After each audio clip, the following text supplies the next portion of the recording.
Let's check that.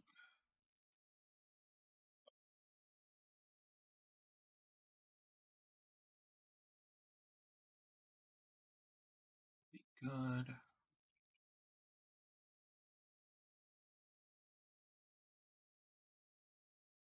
Evening. Just see if that's coming up. Yeah, that's correct.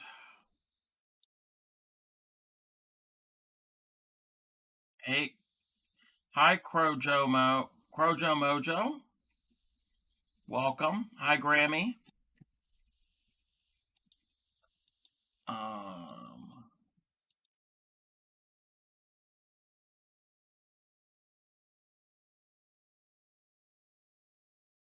I'm just getting everything all set up as usual.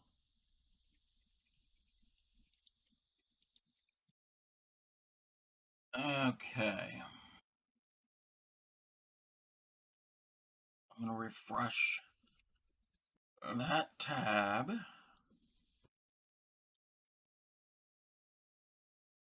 And that's good. That will go there. I don't need that tab anymore.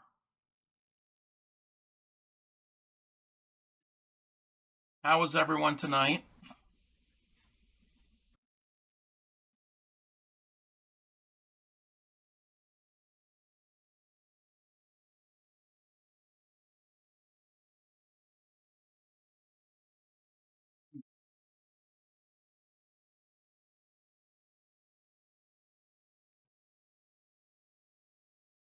Annoying. That's no fun. Hope you feel better.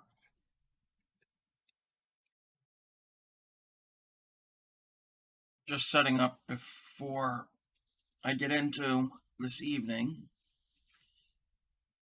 Come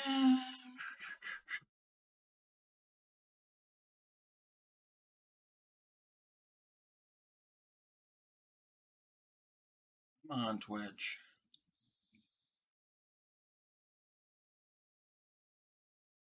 Okay.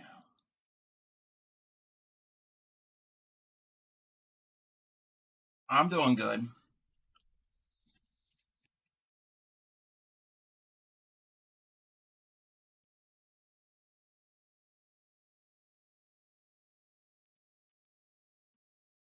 I'm going to wait a few more minutes to get a little more people to come in before I found out a family friend passed away. I'm sorry. So not that great beginning by. A car's decided to start all of a sudden. Oh my goodness. That's not good at all. Sorry for your loss and sorry that your car was having issues.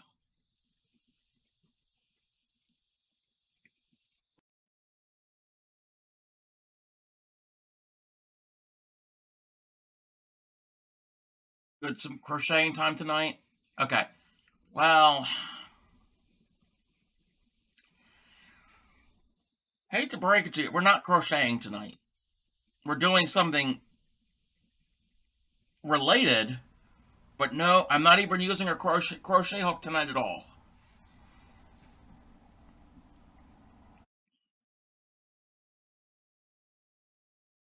We will use yarn.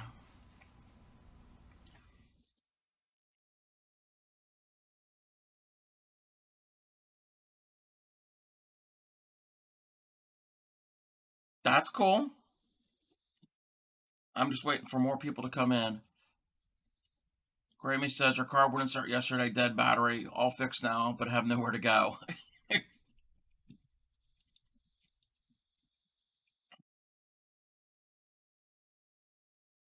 I'm gonna wait a few more minutes, see if Cinderella comes in.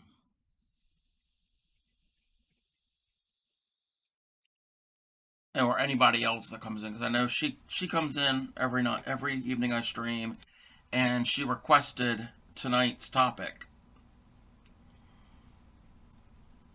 give it a few more minutes. She is.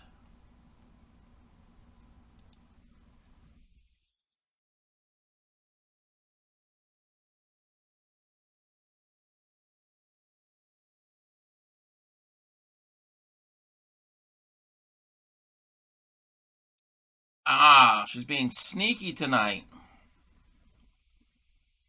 Oh, I didn't know that. You gotta let me know. Okay. Okay. So we're gonna get into it tonight, I guess, and hopefully, I'm trying to get on the other people coming in. I gotta find a few more other ways to get more watchers, but we'll get there. So we're doing circular knitting looms and I-cord maker gadget. They're all the same technique. It's just different circumferences. So I'm going to show you what. Oops, whoopsies, whoopsies, whoopsies, whoopsies. Why is that? Give me a second. Why?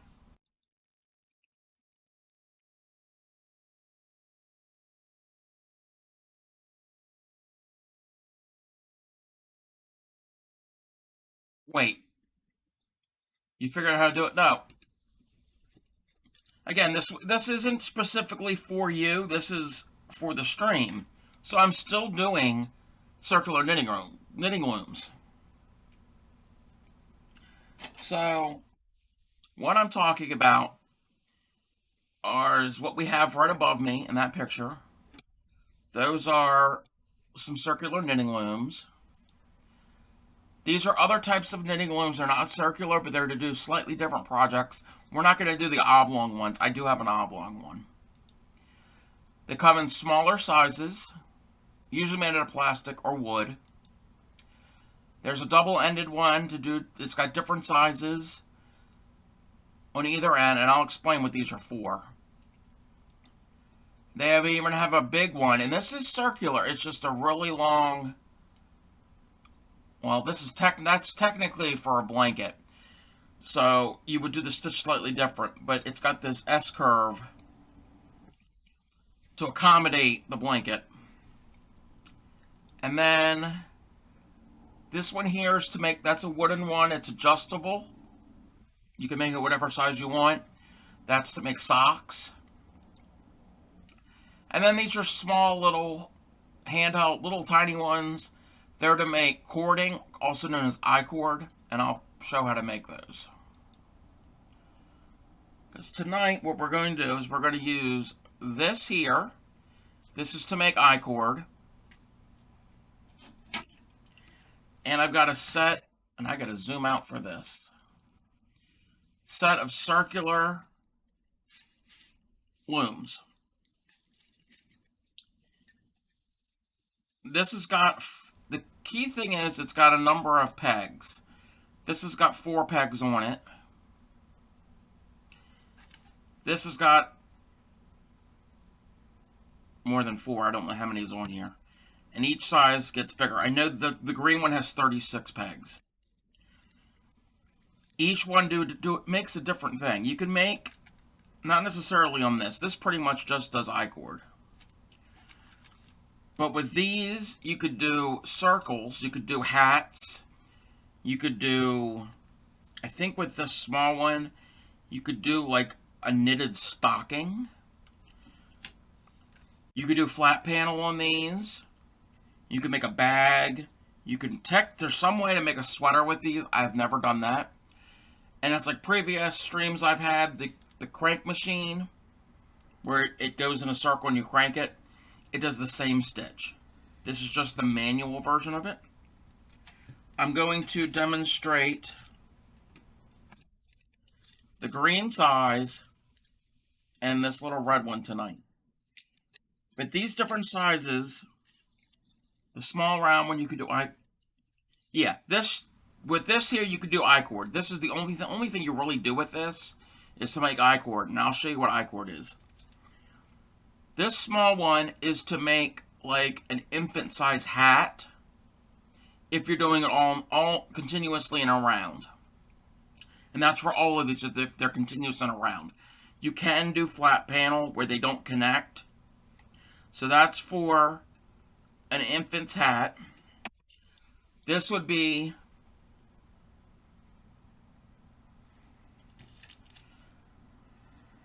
you can use 3, but it's really not really going to make I-cord, because if you only use 3, it's going to be flat panel. There really isn't a way to do a round if you only use 3, because you do 3, and then when you get there you have to go back. So you're going to go back and forth, back and forth, back and forth. You'll do a thin flat piece.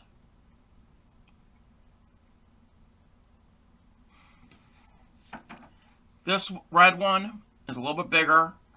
This is usually for a children's size hat. The green one is an adult size hat. The yellow one, depending on your yarn you use, can be a very large adult size hat, or you can use it to make like a bag. So we're using the green one tonight, and we're going to use these two. We're not going to, the technique is the same. So for the green one, what we're going to do is we are going to make a hat. I made this the other day on this loom. So that's self-explanatory. We know what a hat is. But I-cord, and I have another one already in progress. This is I-cord. And I'm going to zoom in. And it's essentially a tube. It's hollow inside. But it's only got 4 stitches on each round, because there are 4 pegs. You can't really make anything else with this because it's so small. But you can keep going and make it as long as you want, and then you could take this and use this in different ways. You can, after you have however many yards made up, you can coil it on itself and stitch it to itself. You can make your cord, and then let's say we have a coordinating color, which this really wouldn't coordinate, but let's say we wanted to do a pattern on top of our hat that's already made, or whatever your item is. It could be a blanket, it could be whatever. If you want, you can trim it, you can stitch this on, and you have a 3-dimensional embellishment, or you can put it in whatever shape that you want because it's flexible. There's probably tons of other uses for I-cord, but those are the ones I can think of right now. So I'm going to show you how to start the I-cord. Well, to do both. But I'm first going to demonstrate on this because it's a lot easier to see on camera than it is these small little pegs.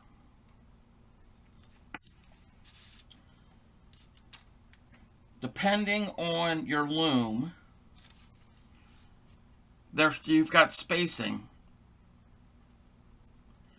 So on these looms, there's a wider spacing, which is similar spacing to what's on the red.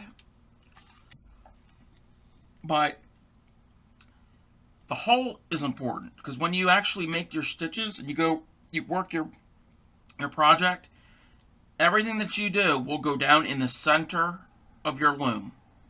Same thing with the larger one. Everything will come out the center, just like this. The work is all done up here. It's real simple to do, but as you do it, it'll increase and it will come out through the center of your loom. This is shaped like this. You can hold it. Same thing with these. When you build it, it will come out through. There's different stitches you could, well, with this one, there's pretty much one stitch you're going to use. But with these larger ones, there's other types of decorative complex stitches you can do. We're not going to do anything complex. We're going to do really basic. And again, the same technique of wrapping, and why is everything so, everything went red. The same technique that we're going to do on this is what we're going to do on the green. So I'm going to show on the green. The only difference is on this, it's smooth. There's no little place to anchor your yarn. When you start, you have to hold it. With these looms, and it can be whatever brand, there's all different brands that make them, there's a peg on the side that anchors, because that will come in handy. With the wider space looms, like this one is, I'm going to double up my yarn. I'm going to use 2 strands at the same time, just like that's how I did to make this hat. So it's not reversible. This is for this project, this is the right side, and the wrong side is that. Again, with I-cord, you're not going to turn it inside out. So the way that you start, and you start this on both looms, or whatever size loom, this is the basic stitch. And what I'm going to do is, if you have a loom that has the peg, I'm just going to wrap it around a couple times, or I'm going to do a reverse half hitch knot, which if you don't know how to do that, I'm assuming there's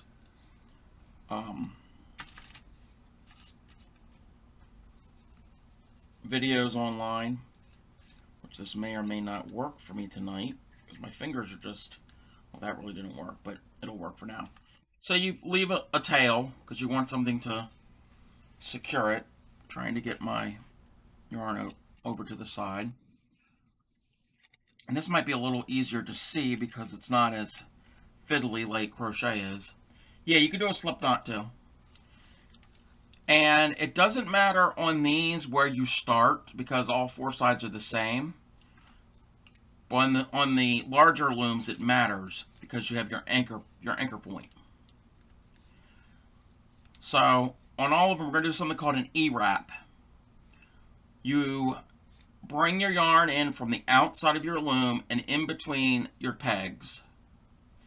And all of these pegs have a little, though on the red one, it's got a little notch. You can kind of see it.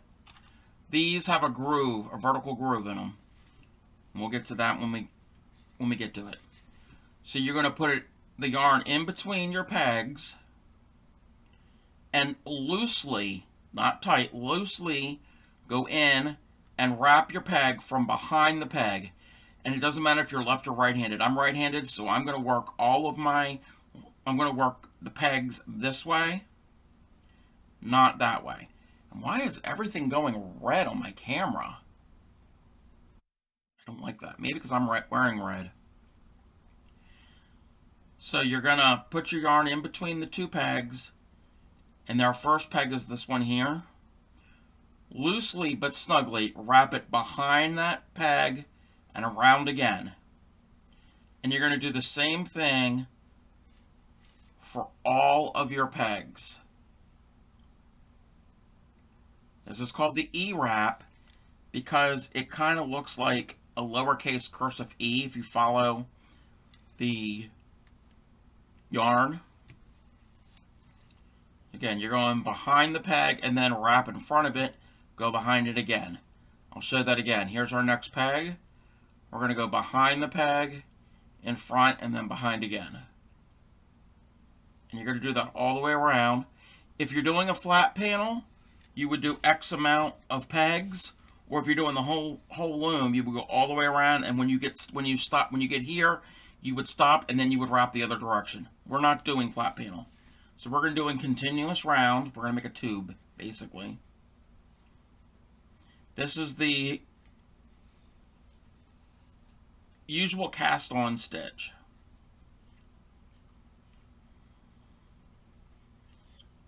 And what I do is when I do it, I'm using my right hand to wrap, and my left hand, I'm using a finger to hold it so it doesn't unravel, because it can unravel. If you've got these, you're going to go around quicker because you only have 4 pegs. I've got 36 on this green one.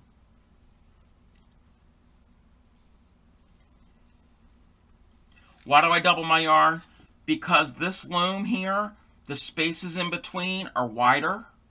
And if I use single, if I only use one single strand, it's going to be a very thin finished item. With the smaller ones, you use only one strand of yarn.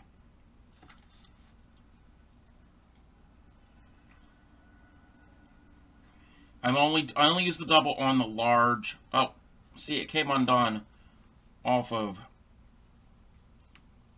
that first peg. When you get to your starting row, you want to push your first row of wraps down a little bit and then continue a second row.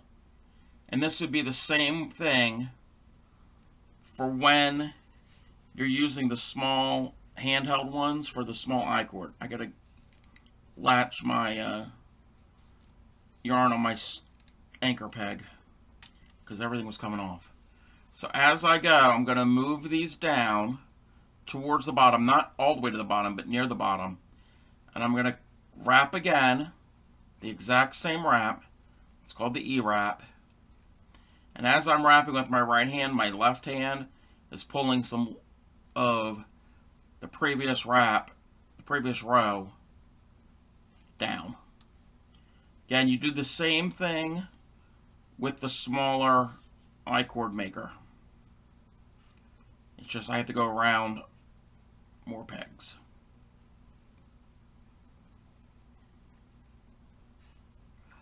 And when you get done to the beginning, if you're using one of these, you just kind of hold it with your thumb of your non-working hand.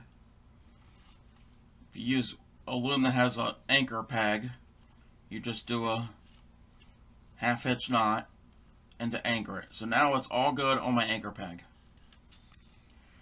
Then, tools you use besides your loom, because this is the loom, this is the loom. For these, you could use anything that's strong enough. They usually come with a little flat tool. It looks like a knitting needle. It comes to a little bit of a point. It's not sharp. And that's where you're going to go in and do your actual work. With these, I mean, you can use this tool on both. This is a loom hook. It looks like a dentist pick. I mean, I guess you could use a dentist pick if it... Well, some of them are kind of curved. You don't want a curved one.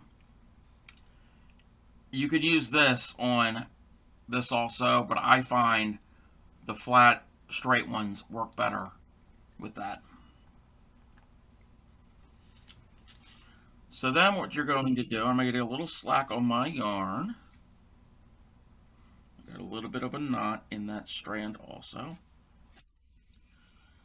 So you're going to go to your very first peg, which in my case is the one right of the anchor peg. Yours will be wherever you started. And you're going to want to take the bottom loop, and we're going to count each strand. There's 2 strands here. Both of these strands is considered the bottom wrap, and these are the top wrap. You're going to treat them as one. So with either loom, you're going to get underneath that bottom loop, and that's why there's a groove in there and the groove on the side of these, so accommodate your tool. And you're going to carefully, and if you do it too tight, which I did mine a little on the tight side, which I got to loosen mine up a little. I don't want to end up breaking the peg. I got to do a little bit of work here. Okay, that's loosened up enough. So you're going to take that bottom loop up and over the loop that's the top loop, up over the top loop and off the peg towards the inside. Okay? And you're going to do that for every one. You go in order.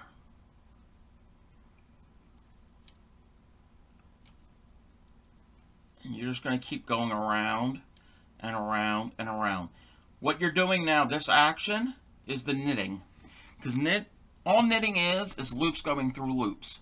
So you're picking up this loop, But in the action that you're doing, you're actually putting that loop, the loop near the top of the peg, through the bottom loop, because it's going up and over, and as you go over, that loop just went through the one you just you took off. This is all that knitting is. It's a basic knit stitch. Okay, make certain, if you're using double strands, make certain you get both strands. And you work your way around.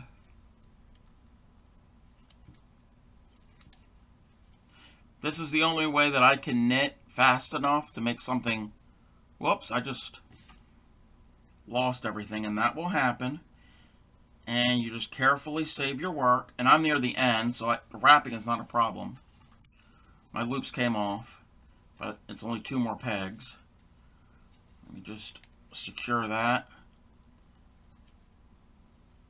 And I've done 1 row of knitting.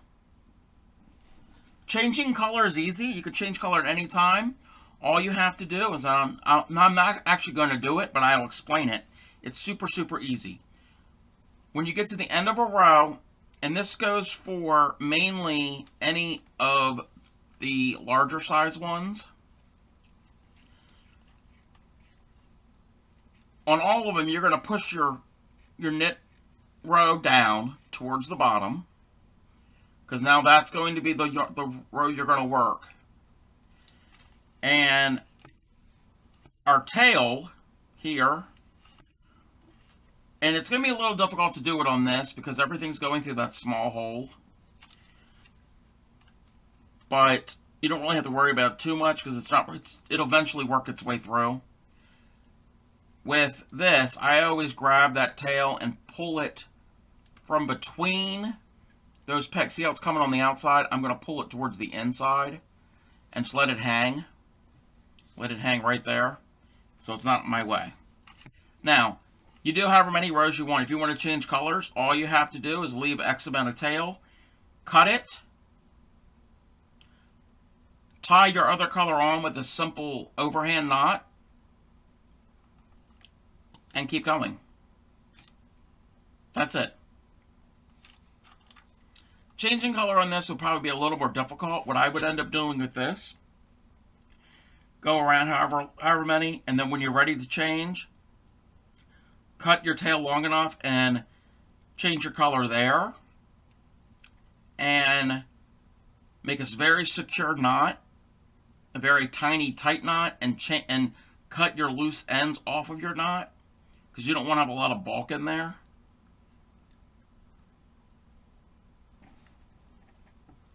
The knot won't show in the work. Well, usually not. I've never used a knot on the I-cord, but it won't show because actually there's an example right in here. There's a knot in this. So this is the outside of the hat. No, it won't show because on the inside, it'll all go to the inside. And here's my knot. It's on the inside. If it's a bigger loom, I would preferably have a longer tail of my knot and one color ended, so I get more of the same. I'd leave a tail, and then when the project was all finished, I'd take those with a yarn needle and weave it in. And if it does show on the outside, you just take your little hook, and once it's done, reach in, or a crochet hook, bring it to the inside, and then weave in your tails. It's the same thing if you're using a mechanical crank knitting machine.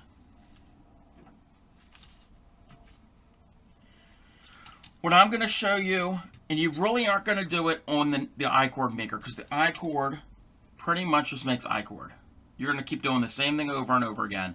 And it's the same technique, and I'll try to show you on here how to do it, and I don't know how well it's going to show up. You're going to wrap, again, we're doing the E-wrap. We go to the next one, and we're going to go from behind the peg, go in front, and then wrap and go to the next one. Go behind, wrap, and you keep going. There's only 4 in this, so you get the end of the row, then I'm going to take my thumb and hold that in place. And you can kind of see I've got 2 rows. So I'm going to go not to the one I just ended on, but the next one. This one you do it a little differently. You don't do it usually from the front. And again, it's going to be difficult to see because it's so tiny. You're going to take your, that's why the straight tool works for me. Go in, pick up that loop, bring it up and over, and then rotating it. And my hand doesn't rotate that way, so I just flip over and find the third one. And then I can do the fourth one. And then as soon as that's done, I just press in the middle. And once you have enough length, you can reach in there and pull and tug it a little. And that's how you do the I-cord. You just keep doing it over and over again. It's just easier to show on the bigger loom. So you continue. What I'm going to show you on the bigger loom is, if you're going to do a hat, how to make a brim. See how there's a rolled edge? We're going to make the brim. So what we just did is we did 1 row. And I'll show you how to count rows if you're using a bigger loom. You really can't count the rows on I-cord.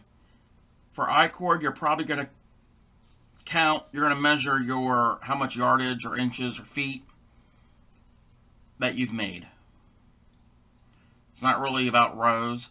If you're making a hat or a stocking or any other thing on the bigger looms, the number of rows will count, because if you make it too long, the hat's going to be real long, which is fine. But if it's too short, you're going to have a little yarmulke. And I don't think we're looking for a yarmulke. I mean, if you're looking for a yarmulke, then go ahead. So we've done one. With the tool, we did 1 row. And now we're going to go and do our second one. You do exactly the same. There are different stitches on different ways of wrapping the yarn to make more decorative stitches. We're not doing any of those. We're just doing the basic E-wrap to make the knit stitch. And with one of these, I can make a hat roughly an hour.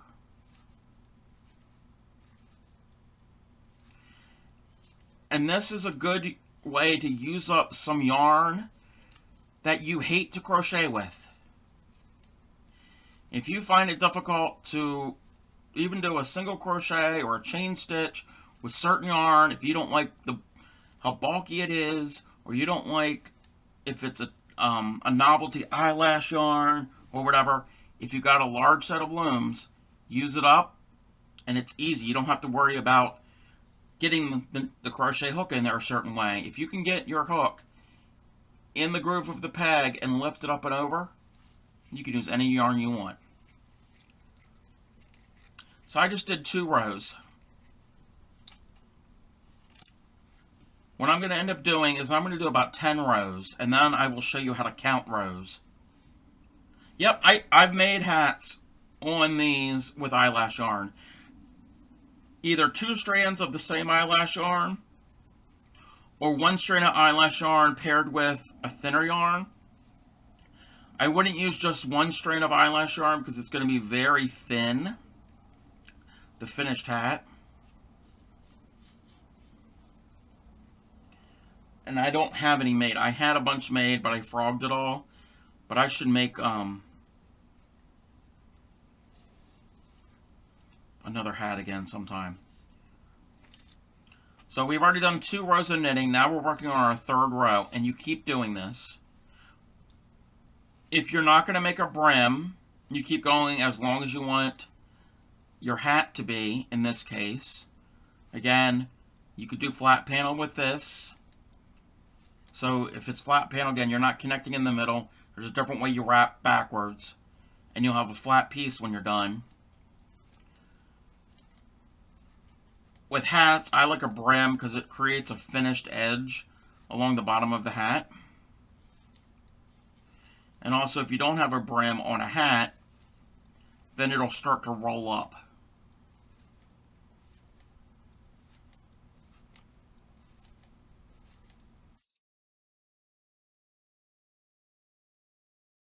if you're going to do flat pieces, like if you wanted knitted, because this is a knit. This is basically knitting. If you wanted knitted squares, or if you wanted, you make, for instance, if you were on right above me, that picture, there's a way of doing it where this will be, it looks, there's a channel, it makes an S, but you don't have to make a tube. You actually make a flat panel. It's the way you stitch it, the way you wrap it, and it will be a wide piece, and it'll be flat. So you can make a knitted blanket with that loom. You can also do smaller ones here, do flat panels, however wide you want. If you want them wider, use a bigger loom, and make them as long as you want, and then you can piece them together. Or you could do the same thing, make flat panels, piece them together. I don't know how you would do the sleeves, but you can make a sweater with it.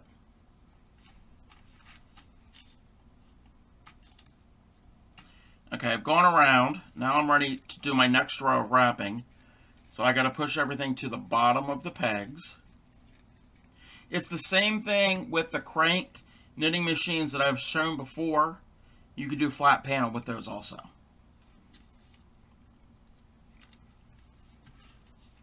It's just not for hats.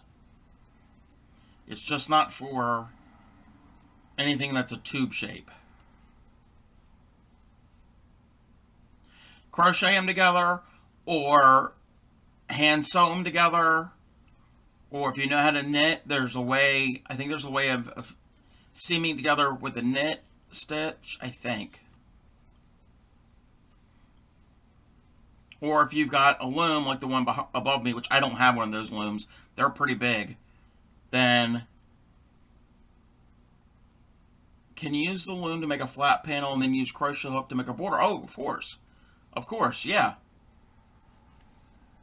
Again, this is going to make, and I don't, believe it or not, I've got some crochet, but I don't have any rows of it, but we all know what crochet looks like. This is what I did the other beginning of the week. So that's just double crochet. I mean, it's in a spiral, but it's double crochet. See how that looks, the stitches, us crocheters know how to do it. Know what it looks like. Those that are new, this is what a form of crochet looks like. This is knit. So if you look here, how the stitches are different. Crochet, not always, but the basic crochet stitches tend to stack on top of each other. This is a bad example because it's in the round. But you usually, if you're doing regular rows, you do a stitch on top of a stitch, and they're all lined up. And they're lined up both ways. Well, this lines up too, but you see how the stitches form like, it looks like a chain. See how they're braided? That is the same thing that would look, it will look the same way if you're hand knitting. You'll get the very same V-shaped look, and then you will usually, and this is the knit stitch, there's other stitches in knitting, but the basic knit stitch will form this V, and you'll have like these channels, because the opposite side, we don't have those V's, we've got these rows across.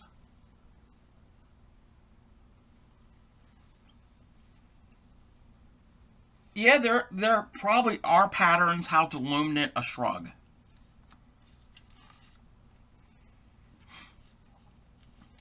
And then that way you would have a knit like fabric. This basic method that I'm doing here, that's what you're thinking. Make the panels, then use a crochet border to crochet 2 panels together. Yes, that would work. And if you make a panel once it's off the loom, does the panel curl?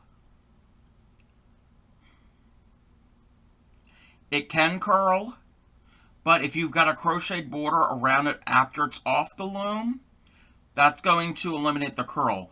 Because with knit, if you just knit something, a flat panel, it will curl to a degree. But that border on it will help reduce the curl. This technique, this action that I'm doing here, on a very basic, large, blown up scale, is how your t-shirts are made. Not all of them. Okay, my t-shirt I'm wearing, their side seams I can feel. So they were flat panels. It was just yardage. And then they came in and they cut it and they pieced it together. But there are some t-shirts, I've had t-shirts where there are no side panels. It's a big tube. And this is a big tube. And just like your t-shirt stretches, this stretches. Basic shrug is just a rectangular square, then folded and stitched to form sleeves. Then border added to form a collar and cuffs at the edge of sleeve. Yeah. You could do that.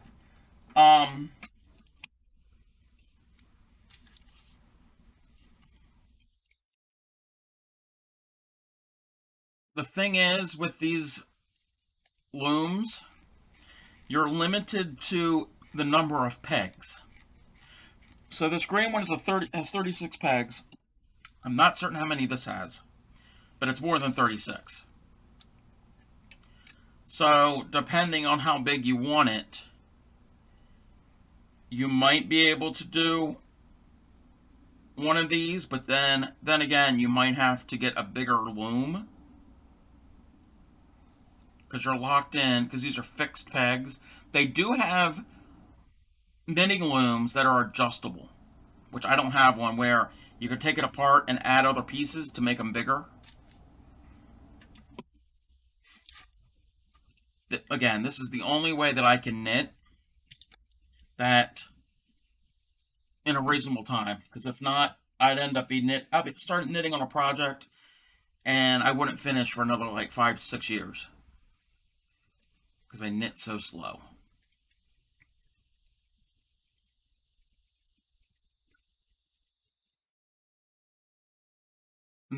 These looms and the I-cord maker are a good project. You know, it's much bigger looms for some of us, yes. These knitting looms are a really good project to get kids involved into yarn arts, because you don't have to have fine motor skills for it. You don't have to worry about holding it a certain way and getting the loop and finding it all. And if they can hold this and they can hold this little tool and they can pick up the loop, they can do it.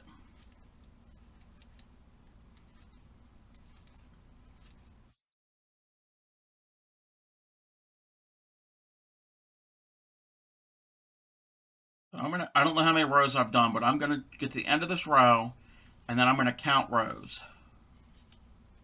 And I'll show you the easy way to do it.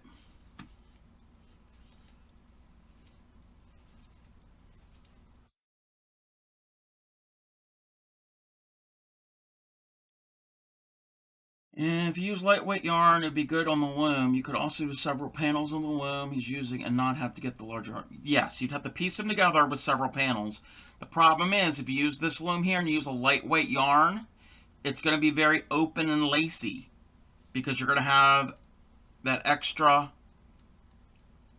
width in between the pegs. It's just like crochet. If you use a different size hook, it could be tighter or looser. Well, you don't really have the gauge. There's a fixed gauge here. So depending on your yarn you use, if you use a very light yarn, it's going to be very drapey. I wouldn't use a super bulky yarn on this, because you wouldn't be able to take the loop off. Shrugs are more open and drapey. Okay.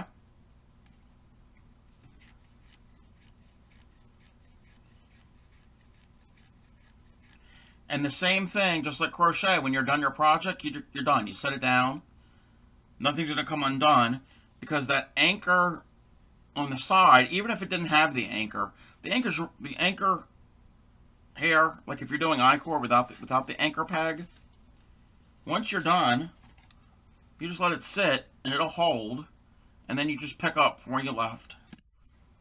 So to count the rows, and again, you're not going to count rows on the I-cord, but you look on the inside and you see these bars. This is the inside of the hat or the item or whatever. You don't count this first edge, and you count all the other rows that you've done. 1, 2, 3, 4, 5. We've done 5 rows of knitting. That's how you count. So I'm going to do 5 more, and then I'll show you how to do a brim on a hat. Or, if you're using the small one here, to do a cuff on like a stocking. I wouldn't say socks because they're going to be way too big. Even for a man's sock, it would be way too big. You would need a sock loom, which a sock loom is that right there. What's above me is a sock loom. The spaces in between the pegs are smaller than what I have here. And that loom is designed for DK weight or smaller yarn. So a size 3 or smaller, like a 3 or a 2. Because the gauge on it, just like crochet hooks, there's certain gauges of hooks are more compatible with certain weights of yarn. Same thing with that loom, with all these looms. This is compatible with a 4 and up, maybe up to a 6. I wouldn't use a 7 because it's going to be too bulky. Or it's also compatible, like I'm doing here, 2 4s together. 2 4s together does not equal 8. It doesn't work that way. You don't just add them all up. Small rectangular loom, I have no idea what to do with it. Okay, I have one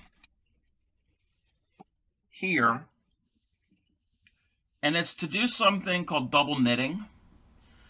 And I've only ever attempted it once, and I still don't know exactly how to do it.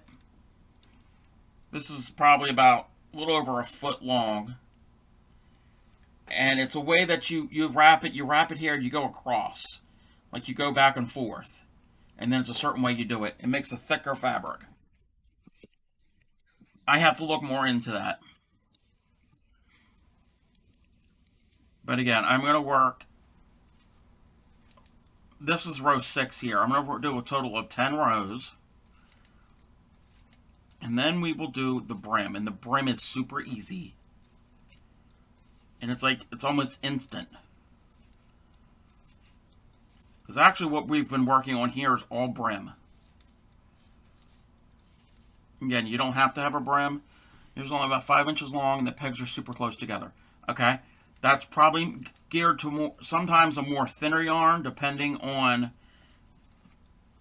the loom. Usually if they're closer together, it's for a lighter weight yarn. So that was row 6.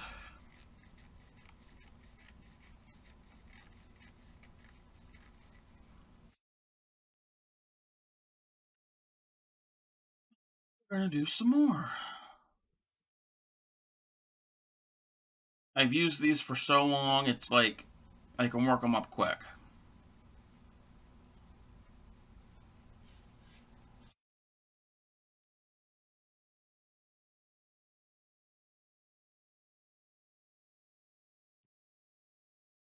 Turn my fan on because I'm a little warm.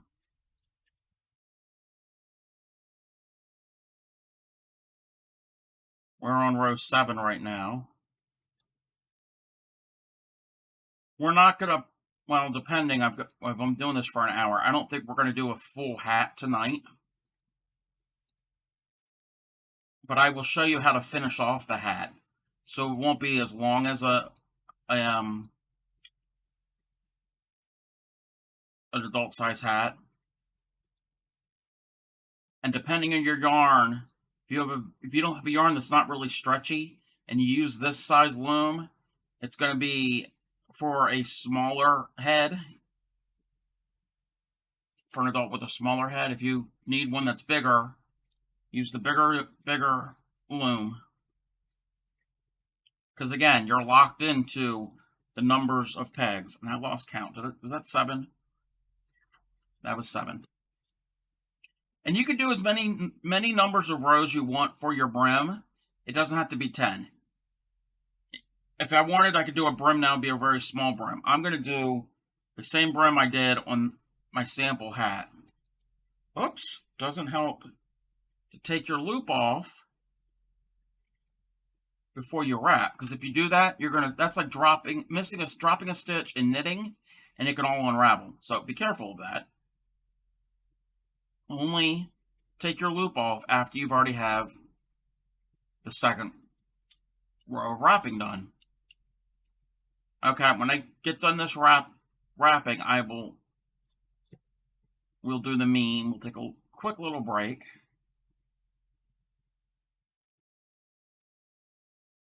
Okay, we're going to do the meme of the stream real quick.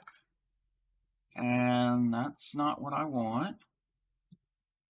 And we got to get this, make this larger. I love your knitting. It's crochet. Oh, I've said that many times. Especially when my mod Cgam comes in here, always picking on me and telling me I'm sewing and knitting wrong. And I'm actually crocheting. But tonight, I am knitting.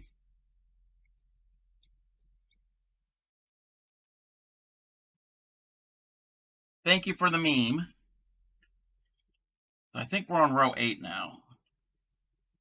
Yeah, we're on row 8. So I'm knitting row 8 right now.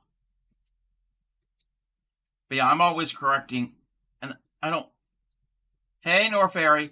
I know I shouldn't correct people all the time because it kind of sounds obnoxious. Most of the time, many times I don't correct them. But there is a difference between knitting and crocheting. For tonight's lesson, yep. So if somebody said tonight, I love your crocheting, this is not crocheting, it's knitting. And why? My camera keeps turning red. Again, I think it's because I'm wearing a red shirt. And this light. I really got to work more on this lighting.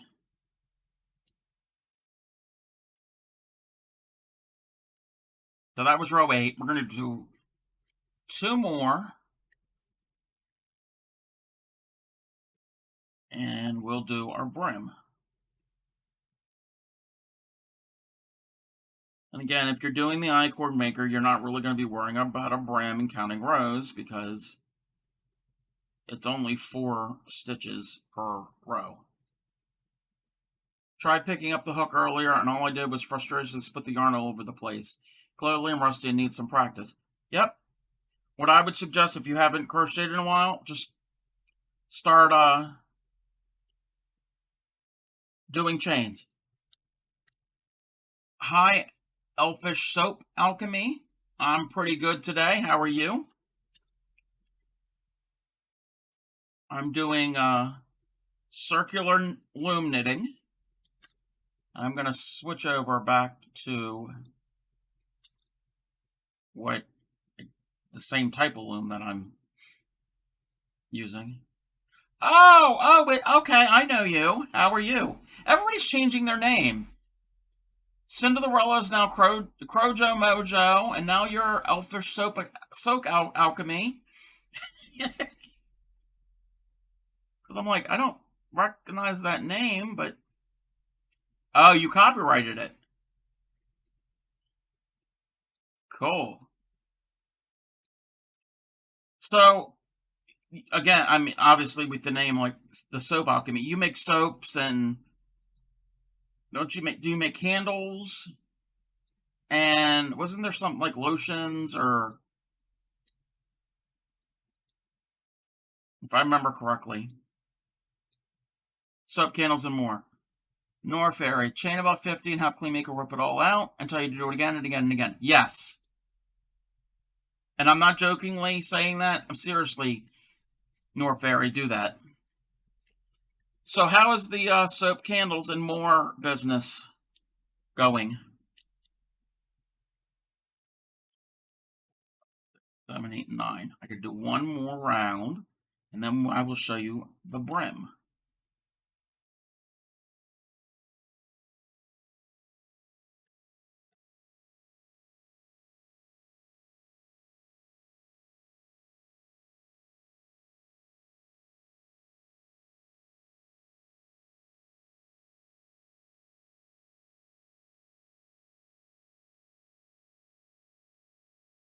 A lot of bath, cosmetic, and home products. Oh, cool.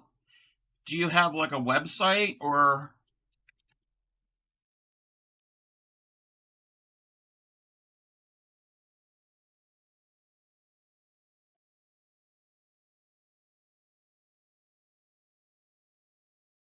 what might make you quit altogether? Ripping out the chains? Well, that's how I was taught, and that's how I taught Clean Miko, and I taught everybody. Taught them to chain, chain, chain. Oh, Fish Soap Alchemy says, doing good and taking a small break for now. Going on vacation. Oh, where are you going on vacation to? I gotta move this box. I keep hitting it, and I don't want it to fall. New Orleans. Oh, wow. Well, this might be a good time to go because Mardi Gras is over. And by the time you get there, hopefully it'll all be cleaned up.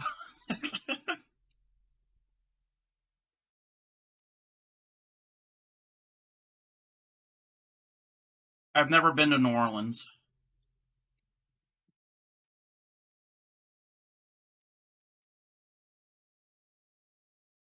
Okay, that's cool. Glad that you popped on in.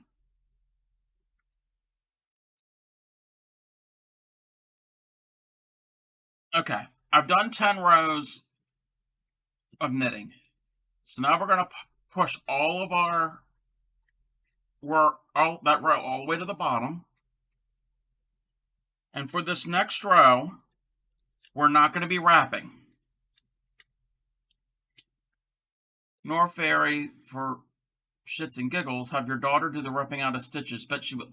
Actually, you know what? Yes. Chain a whole bunch. Just chain, chain, chain. And when she's awake tomorrow, just have her just rip it apart. Give her use yarn that you don't care about, and if it gets all tangled or whatever, get her involved with arts and crafts and crocheting and knitting and all of that. Seriously. Time out. What do you mean time out?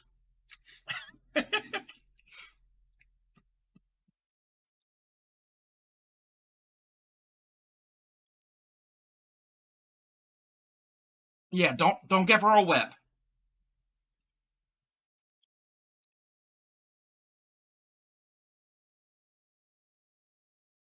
No.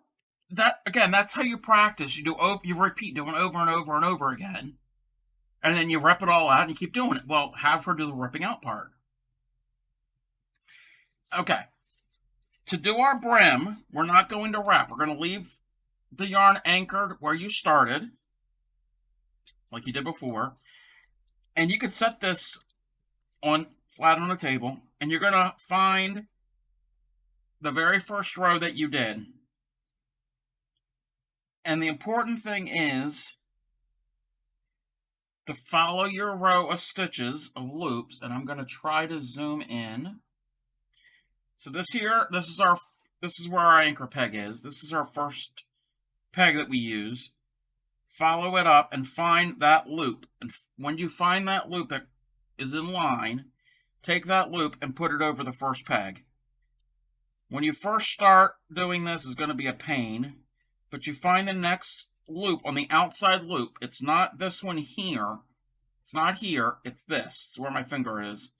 And put that loop over the peg, and you just work one after another. Take that outer strand, and that is going to be your wrap. You're doubling up your work.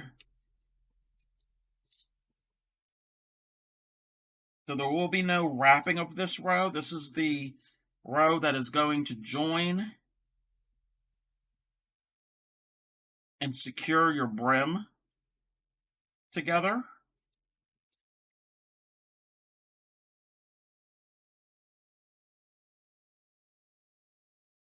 I would recommend making sure there's no knots in that first however many rows for your brim, because you can't get in there to hide them. The very end is fine because that's the start and the finish. But if there's a knot in here, Yes, I'm pulling both strands. Again, I'm always treating my two colors of yarn as one. So my cream and my tan, and for this project, is one strand in my mind. There are two strands, but I'm always going to treat them as one strand because it's double thickness. It's not double, it's double stranded.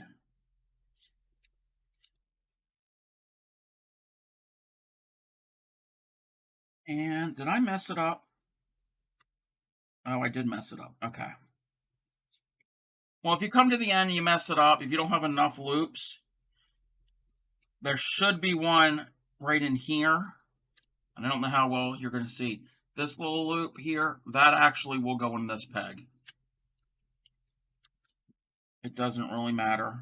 Try to get them lined up as possible. You don't want, like, the first loop to be on the third peg. So it's going to, from the edge, it's going to look like you wrapped everything almost. Not really wrapped around the peg the same way, but it's going to be over the peg. God, it didn't know that was cream and tam. Oh, yeah. It's probably not showing up that well on camera because they're similar color yarns. But yeah, it's a cream and a tan color.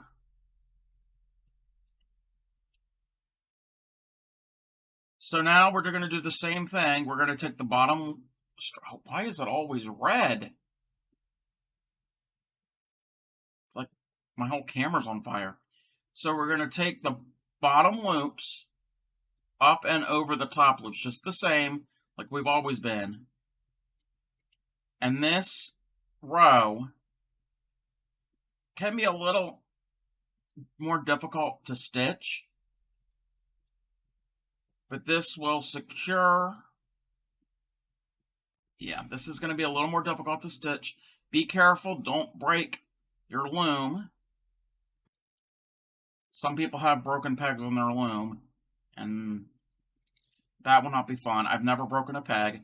Knock on whatever this desk is made out of.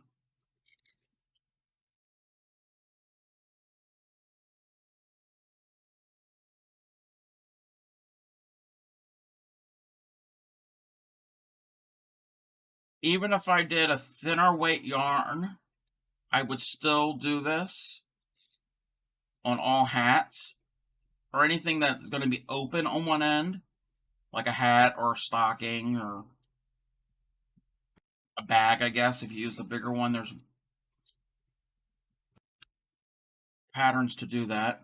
Been a few years since you made hats. Good refresher. Still think to try this with eyelash on and make a slouchy hat. They sell, yes, but you have to get the right brand. And if that they don't make those looms anymore, during break, change your shirt and see if it takes the difference in the red glare.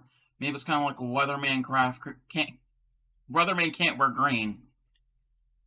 Yeah, I think more that's a lighting bouncing off. It's not the background thing because I'm using my background and I don't actually have a physical background. There's no green screen behind me. It's all done in software, so I don't actually have to have a green or blue panel behind me. It's just the type of graphics card I have in my computer will use this software where you can get rid of your background. Oh, TV magic. But yeah, this is the first time I've worn the red shirt with the new light.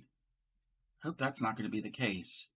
It only does it every now and then. Maybe it's like when I move it a certain way and it's the camera's trying to adjust or don't wear red. No, I don't think it's because I'm wearing red. I think it's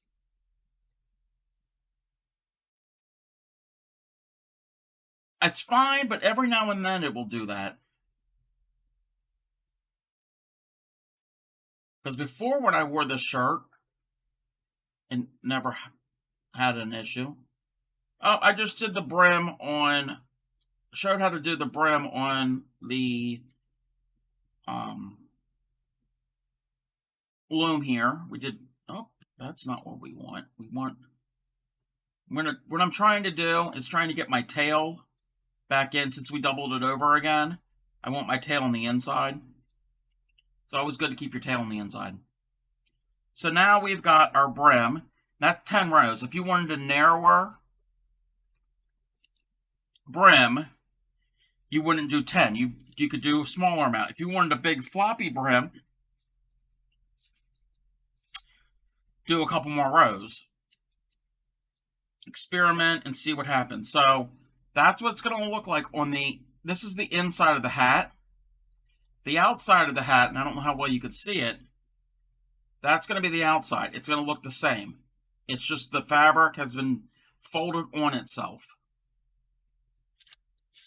Let me take a little break.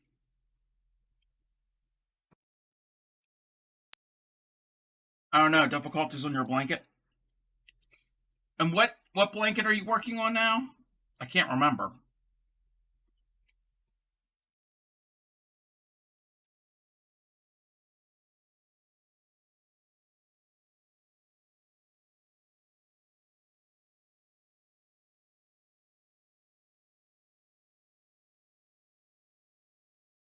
Anybody who's popping in, joining this stream, welcome.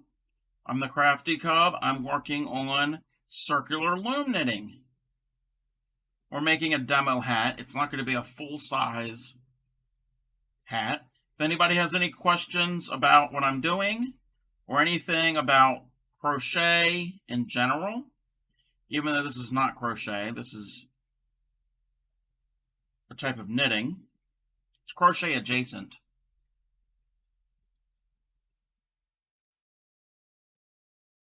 So it's been about an hour. So what I'm going to end up doing for the rest of the stream, I'm going to keep making rows. And we'll see how far we get. This hat, and this is just my pattern that I came up with. There's other patterns online for different sizes. I have determined years ago that an adult size hat, depending on the yarn, roughly will take 25 to 30 rows of knitting. That's including the top. And the top is the same as the rest of it. There's no other weird thing you have to do. Just at the end, there's a technique of casting off to make a cinched closed top. We're going to keep going until it gets to be 10 o'clock Eastern, so almost an hour. We'll see how far we get. I don't know if we're going to get 30 rows. We'll see. Obviously, the bigger or smaller looms that you would use, you're going to use different amounts of length because you have to accommodate for vertical going up the head, but then also horizontal to go to the crown of the head.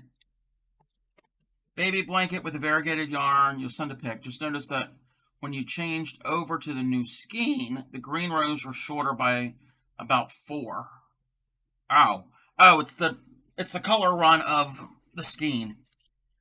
If you're worried about that, what I would end up doing is just going and finding it and cutting it out so it matches.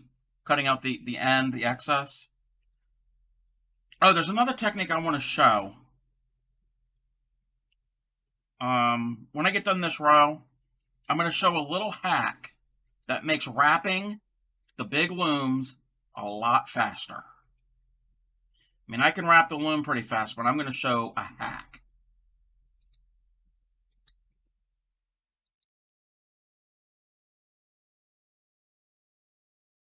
And doing this first row into here from the brim can be a little snug because there's so much layers and everything. You just do what you can.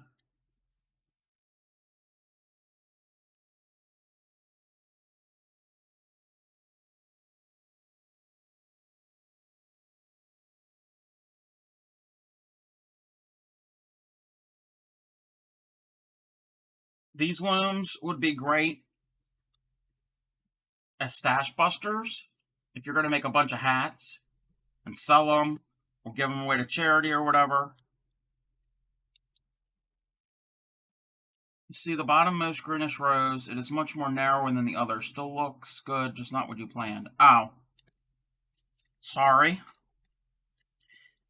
Okay, what I'm going to do is I'm not changing colors, I'm changing strands, but I'm doing this to show you the hack. So I'm going to go X amount, however long, and I'm going to cut my yarn.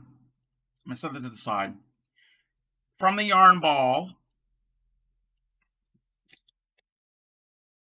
I'm going to thread my yarn. You can do this at the very beginning of the project, or you could do it whenever. So I'm going to thread my needle, and I'm going to take a empty tube to a ballpoint pen. I'm going to put the needle in the tube, and trying to get it down in there is a pain. So I'm going to find something to stuff it through, and so it comes out the other end. And I may have to go get a knitting needle. No, I got my double pointed needle, and I'm trying to get threading this through.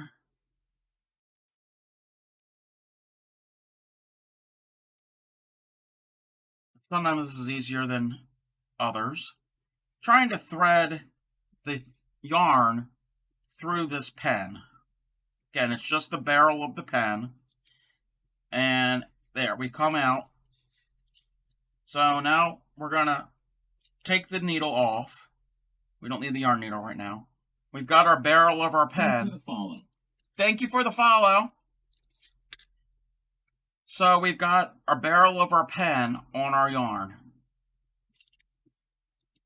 Now what I'm going to do, and you could do this from the beginning before we do anything with the loom. Thanks for the sub. And when we do that,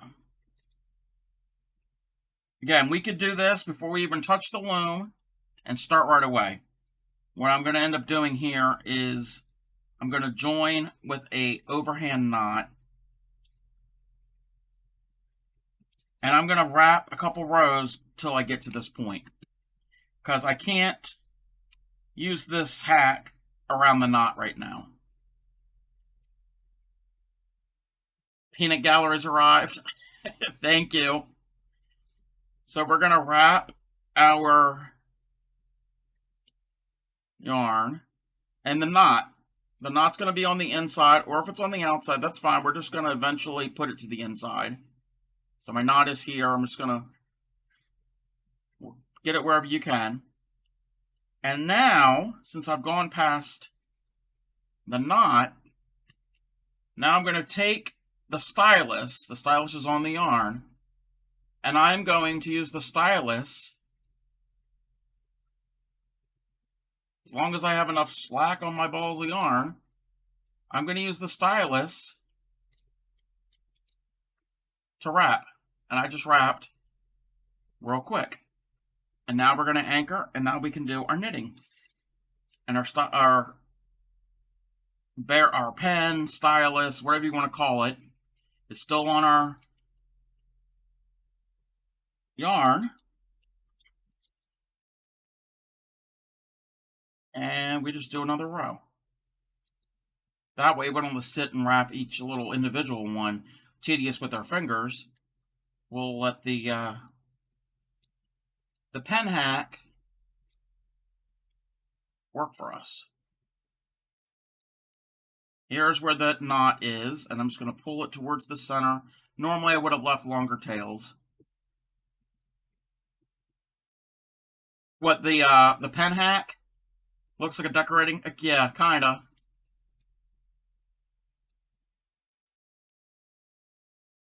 It makes it go a lot quicker. I mean, you still have to knit each stitch with your hook here.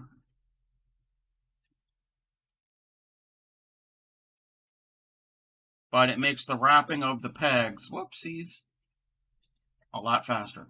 What kind of things can you make on these besides hats, scarves, socks? Well, these larger ones, you really can't make socks. where's the picture? Where's the picture? The picture right here, that's a sock loom, and you would use thinner weight yarn, a DK weight, which is thinner than this. You can make bags, like with the bigger loom here. You can knit it all, you can make a bag and then line it with fabric. You could do flat panels. And with flat panel, you could do piece them together after they're done, make them into blankets. You could do scarves. If you take this one here and you do rounds, you do what I'm doing here, but on the smaller one, and just keep going round and round and round and round and round for as long as you want. And then you finish off each end, you cinch it off, it'll be a double thickness scarf. So you can make a scarf with this, not just a baby hat. So now I'm ready to, I'm wrapping again, and it goes somewhat quick, but I need some more slack on my cakes of yarn.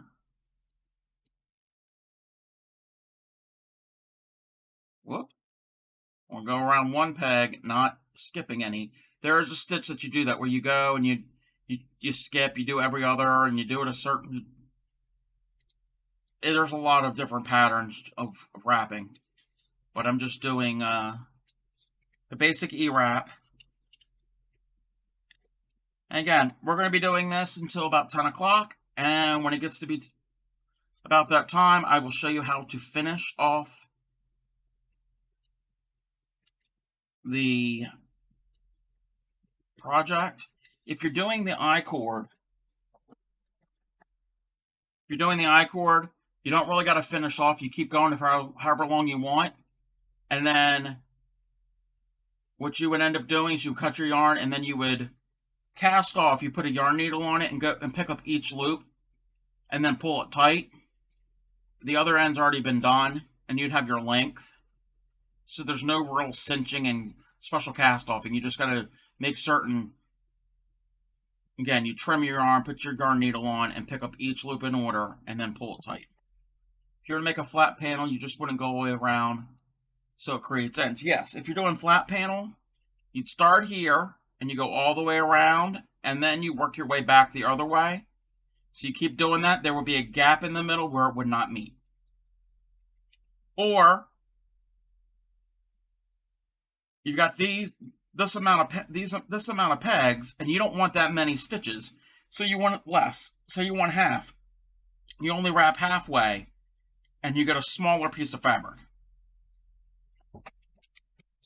And that's how you would do it. Move things out of the way because everything's falling. How would you make a bag? Panels or rounds? If you do rounds, wouldn't it sag and not really be used? Well, what you could do is you could do in a round, and then when you go to finish it off, you could put a piece of, depending on how big the bag was, you could do, if you don't care if it sags, like a beach type bag or whatever, you could do that, and it could, yes, Seagam, I'm knitting wrong. And I am knitting. This is knitting. You wouldn't have to worry about it sagging. But if you didn't want it to sag, if you want it to be flat in the bottom, you could get a piece of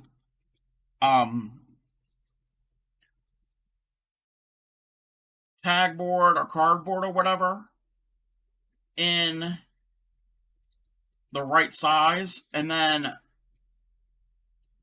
when you do a lining, put it in the bottom, and then I guess possibly do another lining or whatever. Now, let's be nice. Let's be nice, Seagam.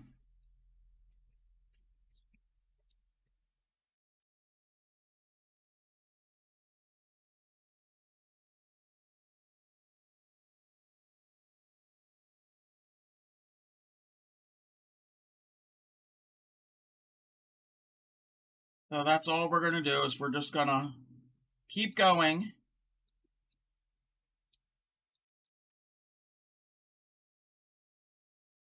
I'm not your daddy. Okay, that's weird. Okay, y'all need to calm down.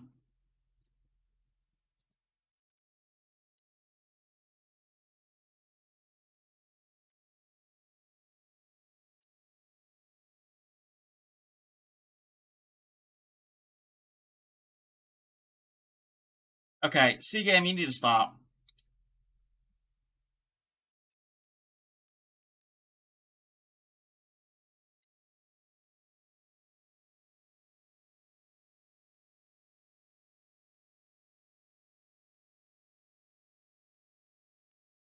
We're going to,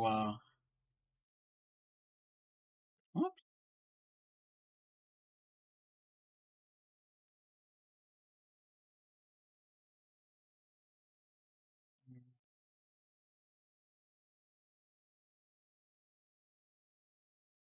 We're going to constantly just wrap our yarn again.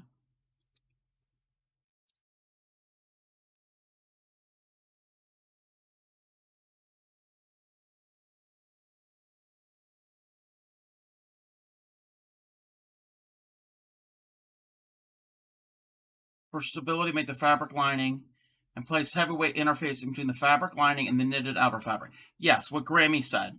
Yes.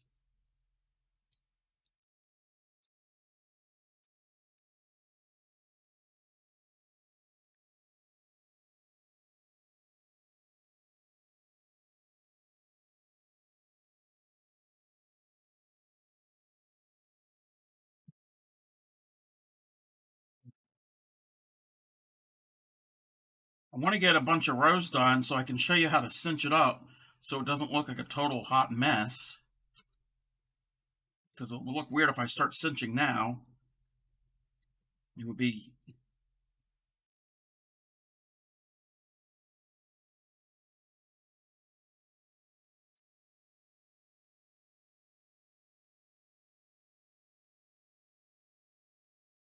Yeah, I don't think I'm going to make 30 rows tonight, but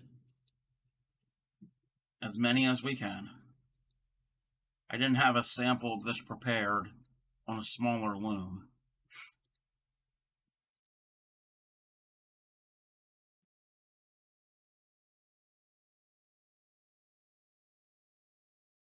Okay.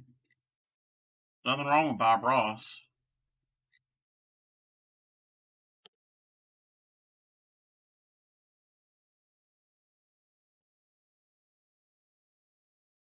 Okay.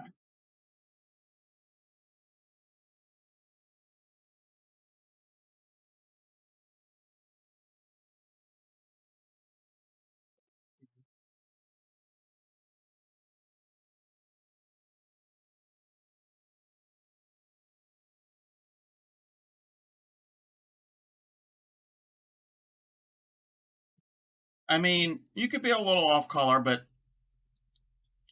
no, not being rude. Don't be rude to anybody. And he should know better. He is one of my mods. You can be unmodded.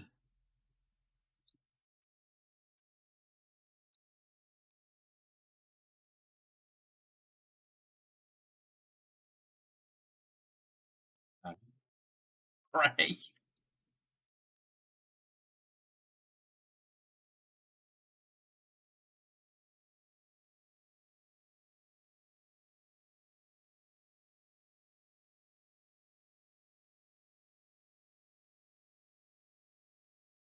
Yeah, I don't know if a mod can mod another mod. No, nor fairy, you're not sap green. You're sad green. That P should be a D.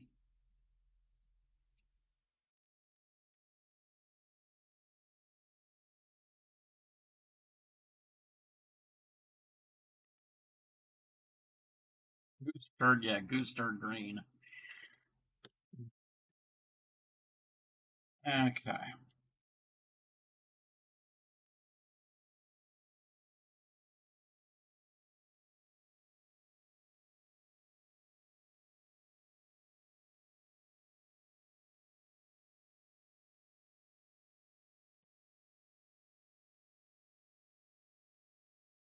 Wrap in another row. Burnt, yes, burnt sienna is a color. Easter egg purple, no. No. We all know at Easter, all the eggs turn a nasty, ucky grayish brown. Because you're dipping it from one to the next and it all makes a horrible color. But, okay, we can't be Easter egg purple. Eggs are too expensive this year.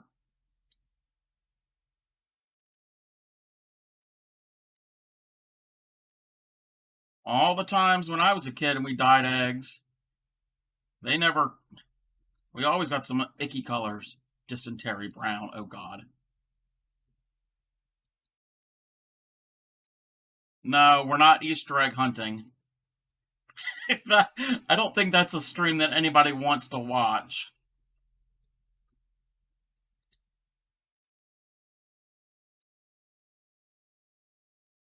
I mean, we do have a lot of plastic Easter eggs, but no. We don't talk about that.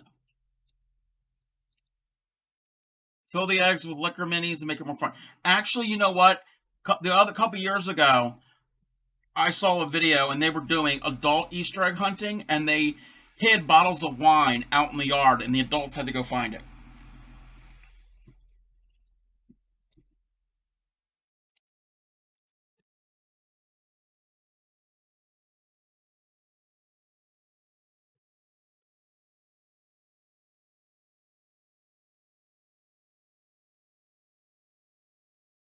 How do I do 30 rounds? The peg stops you short. You do one round at a time. Right here, this is one round. When I use this little pen thingy or do it by hand, makes finding the others more plot twist. You have to drink it immediately when you find it. Oh, you're aubergine.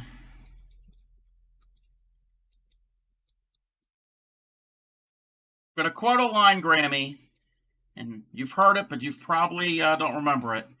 Nobody cares about that grape shit. They only want to know about touchdowns and injuries. From Still Magnolias.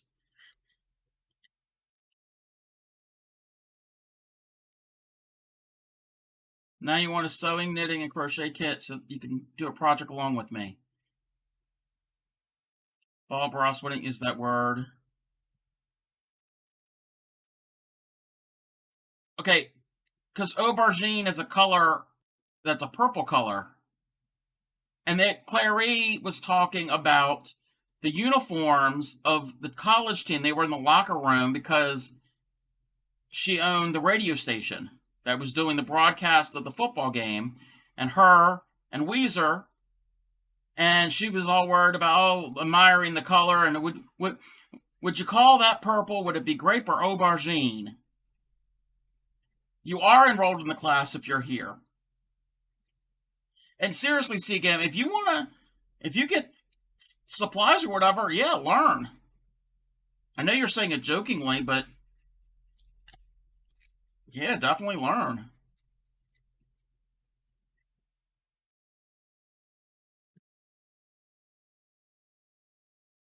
Well, you're late to every class.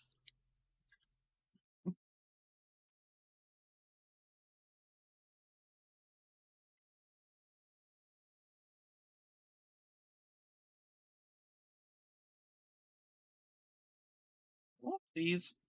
I'm wrapping too much. Well, I don't sell kits. You could buy these looms, these circular looms in a kit. I've had these. It comes with 4 different looms. Oh, I think I have a knot in my. Yeah, I have a knot in my yarn, but we're good.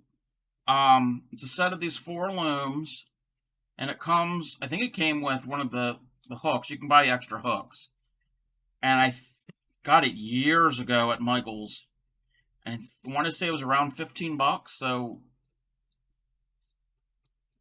yeah, you can make hats. I mean, I use it mostly for hats, but you can use, like I said, other things to make with it, not just this.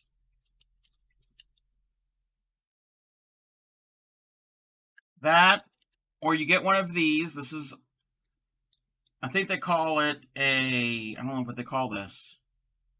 Either an I-cord maker or a yarn spool, and it's doing the same thing as this, to recap, but it makes this long cord. It's called I-cord, but it's the same technique, and you make it as long as you want, and you can do different things with it. Hey, Gold Misfit, welcome. Everybody's here tonight.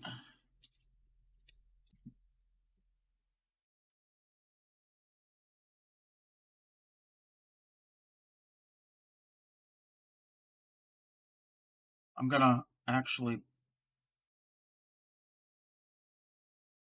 hopefully that's gonna,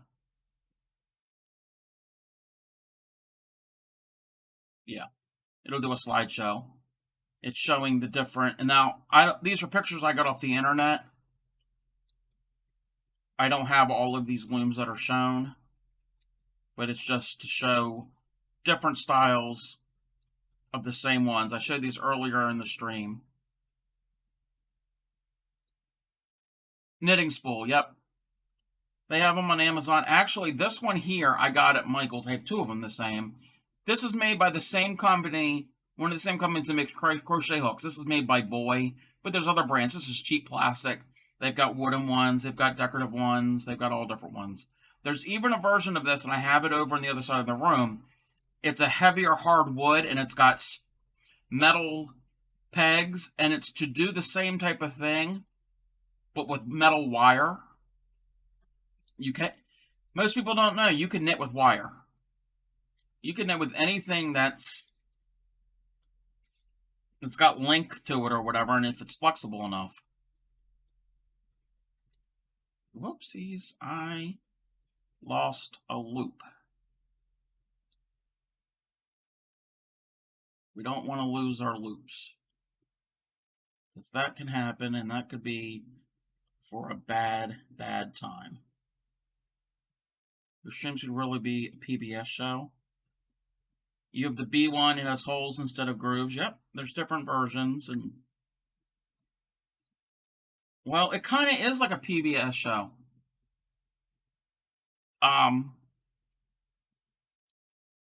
Because PBS does not get commercial funding, and it's supported by viewers like you.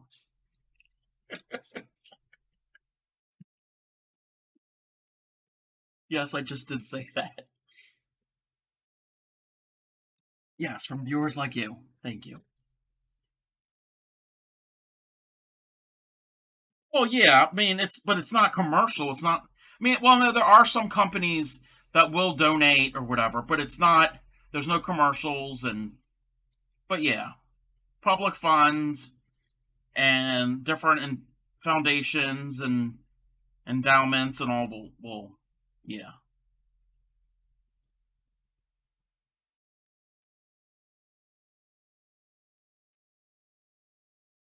The bits and the subs are like the telethon. Oh, no.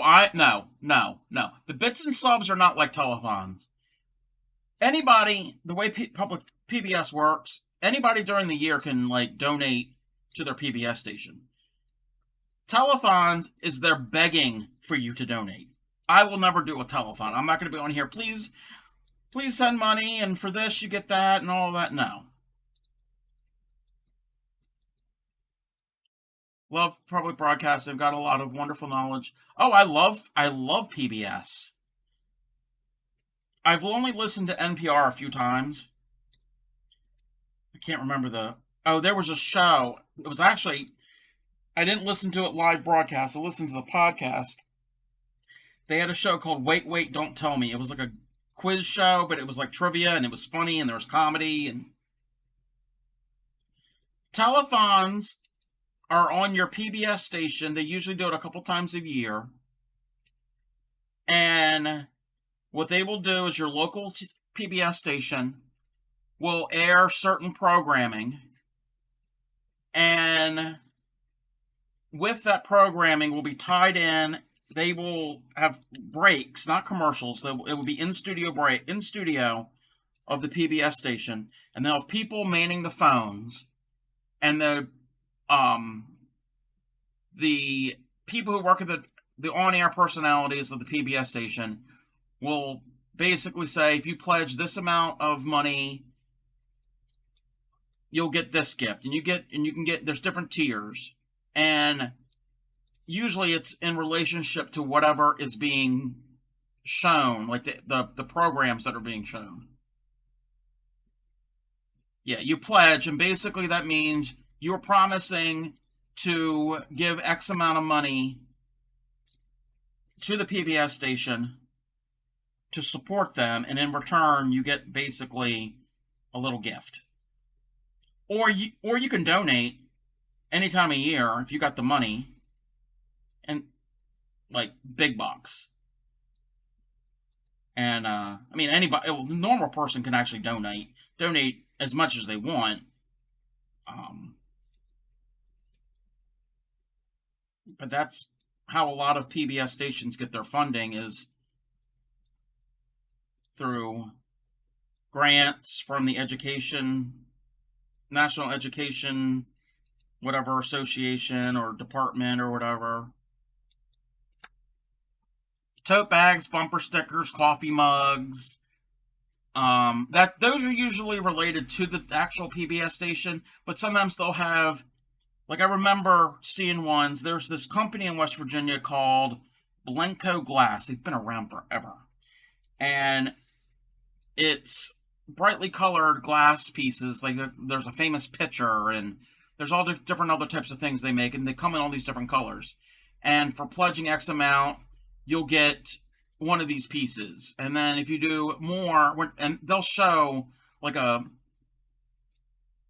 document, not a doc, well, kind of like a documentary how-to of how they make it, and factory tour and all of that type of thing. And then if you pledge more, you get more pieces. And then, yeah. Sesame Street immediately followed by the health. Oh, we're not talking about the Sesame Street and then what was shown after that. That's Grammy. Well, it was PBS. Okay, I'll tell the story. The story goes, how old was I, Grammy? I was probably 4, 5. And sitting there watching PBS, and Grammy went downstairs to do laundry.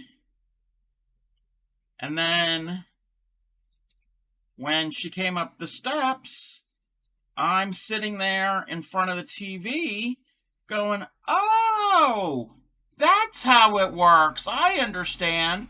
Well, she comes at the top of the steps and sees what I'm watching. And on the screen, remember, when she went down to Sesame Street, when she came back up and she sees me going, oh, that's how it works. She looks at the screen and she sees on the television screen a woman in labor in the stirrups.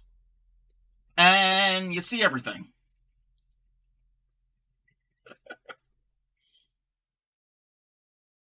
So, yeah, it was like the miracle of birth or whatever. Why they chose to air that right immediately after Sesame Street is beyond me.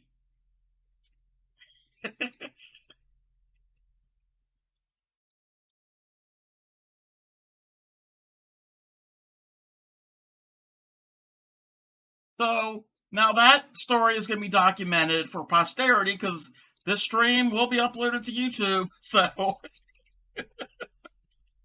I don't know if that's something that I should have told about myself on on my stream, but that's what happened. If I had a show on PBS Sesame Street, then this show would come on. Won't you tell me how to get to the epidural, please? They knew you needed education on where your brother came from. Oh, yeah, I learned.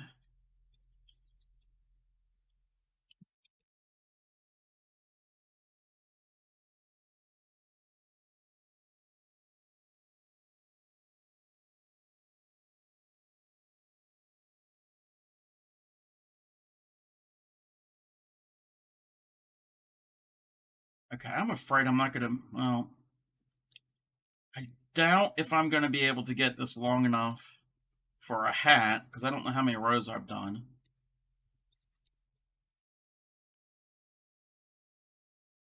Yeah, where babies come from. C-Game, you know where babies come from.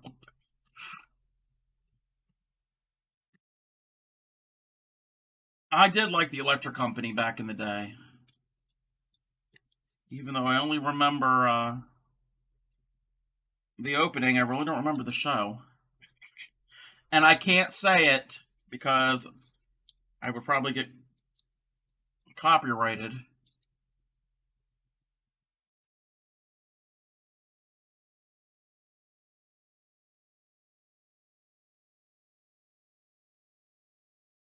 C-Game, you're not old enough to know the Electric Company,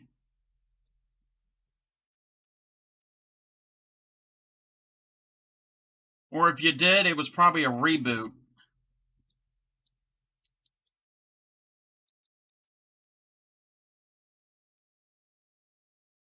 Pappy Land. What the heck was Pappy Land? 321 Contact was good. 321 Contact was great. And Nova and Newton's Apple. And Hodgepodge Lodge, but that was a local one. That wasn't, I don't think that was nationwide. Oh, Romper Room. Yeah, I remember Romper Room. There had many different versions and iterations of Romper Room. There were different hosts throughout in different cities across the country. Yeah, I don't remember Pappy Land. Yeah, there were two electric companies started. This was the original one was back in the 70s, and then I guess sometime later they redid it. Newton's Apple, yes, with Ira Flavin or I don't remember how. Romper One was PBS when I was a kid.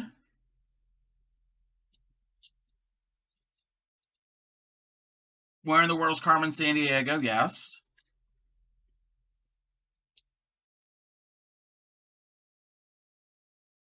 Um. Oh, and then of course there was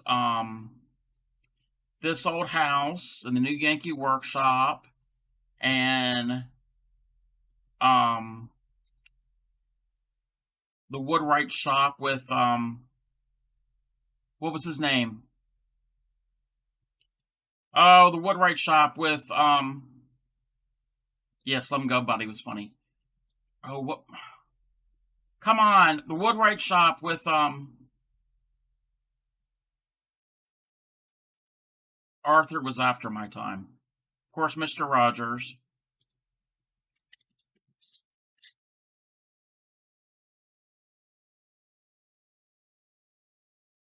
The Woodwright Shop, he only used hand tools. He didn't use. No, Norm Abrams, he used power tools. The Woodwright Shop, Mr. Wizard, yes. Mr. Wizard. But that, well, actually, was that PBS or Nickelodeon?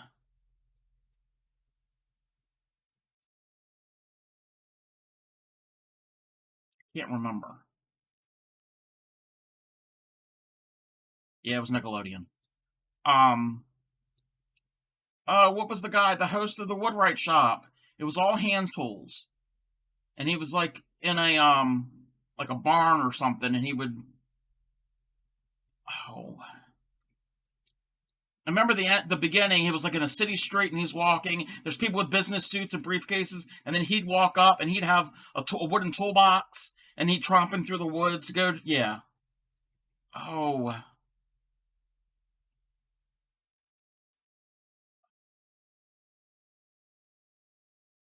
what was his name? No, you're all cheating. Don't Google it. Oh, what was his name? Oh, Square One. Oh my, I remember Square One. That was like the late 80s, early 90s. It was all math related. Roy Underhill. Yes. You Googled it. You Googled it. Yeah, Math Man, Math Man. Okay. Um, oh my goodness. Um, Forgot about that. Oh, and the one segment on Square One was it was a play on Dragnet. It was called MathNet. Yep, MathNet. Yep. Oh my goodness.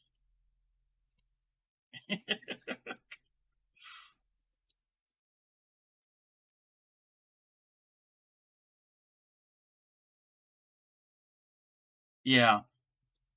Their Square One's theme song and intro was very late 80s, early 90s. Very much had that aesthetic. A lot of flashy colors and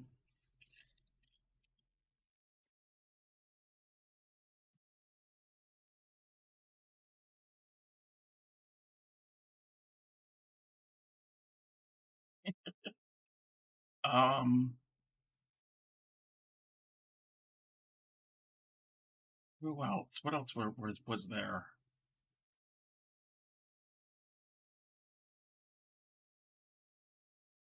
Oh yeah. It was like an orange like block letter outline and that sound. Oh, Face. I remember Face from Nickelodeon. That was creepy. But Nickelodeon was not public television.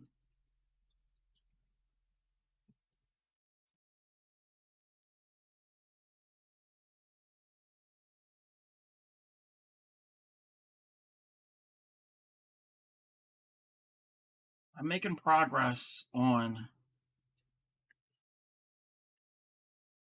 this. Blues. What was her name? What was her name that did the decorative painting? Was it Donna Dewberry? Because I remember when I worked at Michael's, we sold a lot of Donna Dewberry um, painting kits. And there was Pat. I don't remember her. Oh, and then somewhat adjacent to this, and Grammy watched it, all the sewing programs, Sewing with Nancy, and um, there was a couple other ones. Um, I can't remember some of the other ones.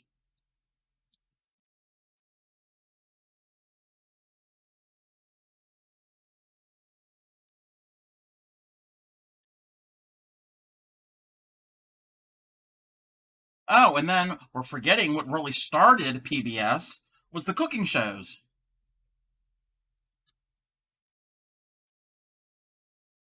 And there's too many of those to name.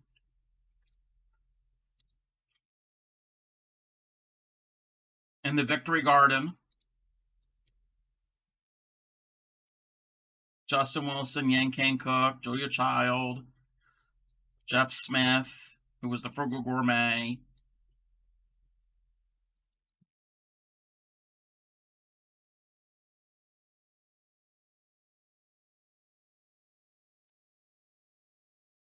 You're a little energetic tonight. Did you have a bunch of junk food?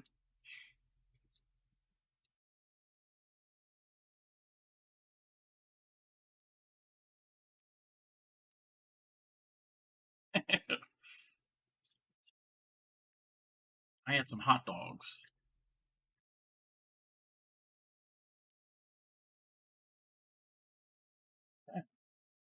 Whoopsies.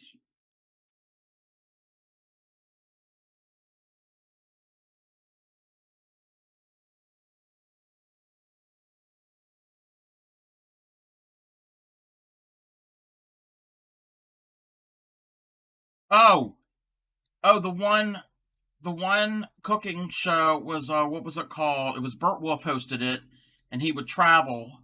And then the other one I really liked was Rick Steves when he was all the travel things all throughout Europe. Priscilla Hausner, the Magic of Decorative Painting. I don't remember her.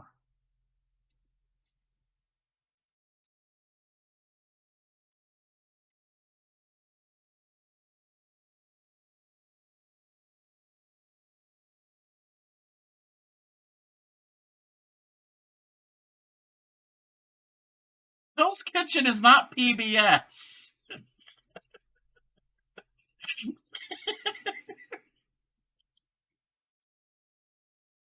I don't watch Hell's Kitchen, but I do like Gordon Ramsay. I like Kitchen Nightmares.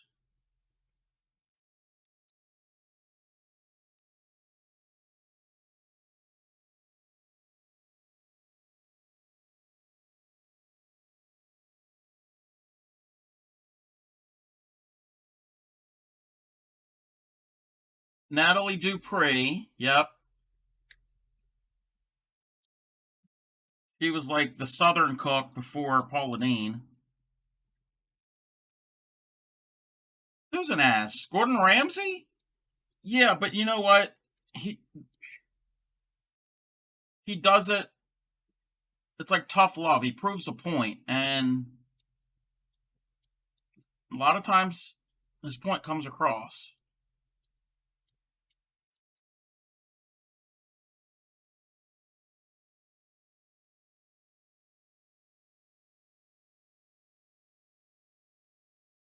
Wait, Seagam, have you met Gordon Ramsay?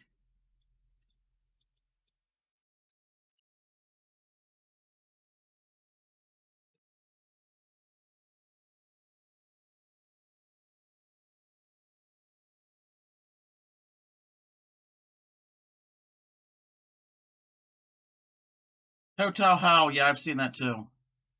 Simon Cowell. They're not cousins. They're both English. Just because they're English doesn't mean they're cousins.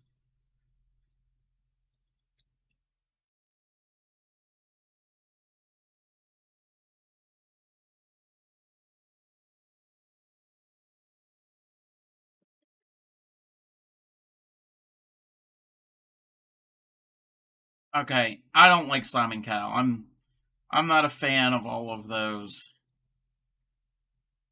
talent show things like that. I don't watch America's Got Talent. I don't watch American Idol or The Voice or this and that. And I didn't even as a kid. I didn't even like Star Search. God, I'm showing my age. Who here remembers Simon Cowell? Okay, spelling does not count here. We know you know Simon Cowell.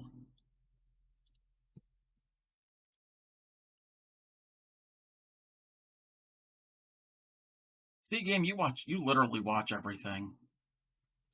You watch things that haven't been on air in like 80 years.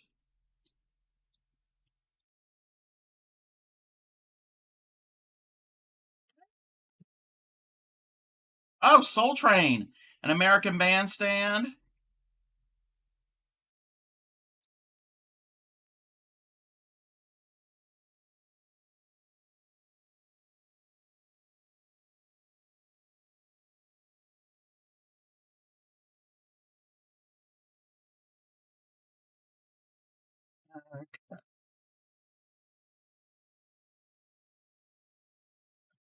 Strokes. Wow. We're going back in the day. Okay, I got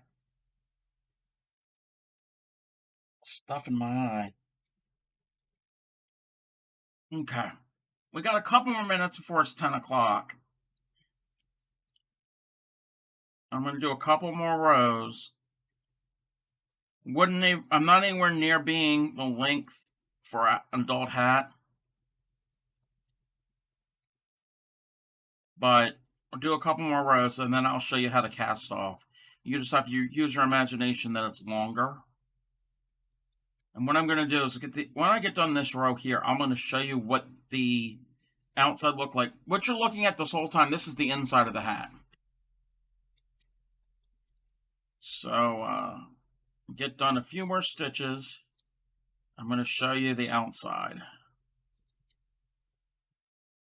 You have a funny story about Soul Train? Oh, I'm scared. With Don Cornelius. So that's what the inside of the hat looks like. And that's the outside. You're getting that stitch pattern. We all love Nora Ferry's stories and his jokes and his limericks and his quips.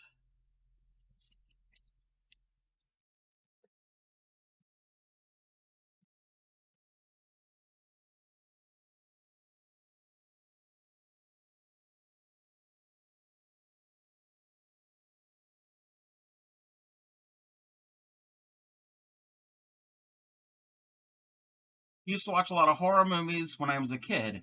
Just got done watching Tales from the Crypt and saw on the cable box that Soul Train was on another channel next. I remember Tales from the Crypt. I'm like, oh, a haunted train. Soul as in, like, your soul. Your haunted soul. No, no, not the same. Unless those souls and ghosts and demons were getting down with the funk.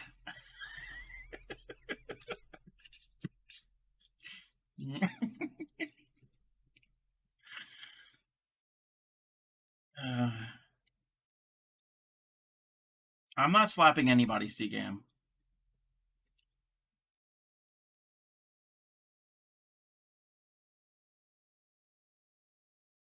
Yeah. No, not that type of soul. Tales from the Crypt and Friday night videos. Oh, I remember Friday night videos. Tales from the Crypt. It would, when I was a kid, it scared me. When it would, that opening, just the, even before you get the creepy skeleton dude, just the theme song. Oh wait, no, was it that or Tales from the Dark Side? It was either one. They both scared me.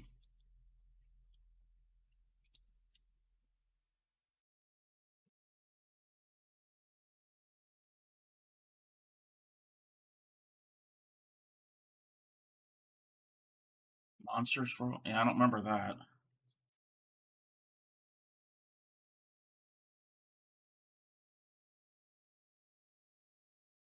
Yes, you got Eminence from the Who stuck in my head. I don't know that song. If I heard it, I probably know it. Yes, Thriller kind of scared. And thank God I'm on Twitch, so I can't play music. And it is after dark, so that song is not being played. No songs are being played. So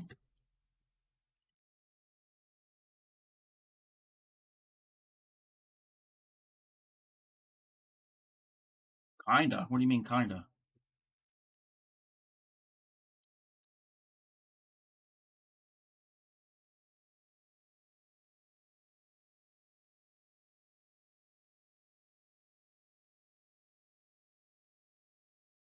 Okay. I'm gonna finish this row and then we're gonna cast off because it is 10 o'clock right now. And I know everybody's here chit chatting and all, but I'm not streaming longer than 2 hours, maybe a couple minutes longer, till it's time enough to cast off. You don't know why, but while watching you've started to crave ramen. This kind of does look like ramen noodles. I should be on Netflix. I'm not doing 2 more hours. I mean, you know what? I'm not going to stream, but you could knit this for 2 more hours. You'd have a really long tube.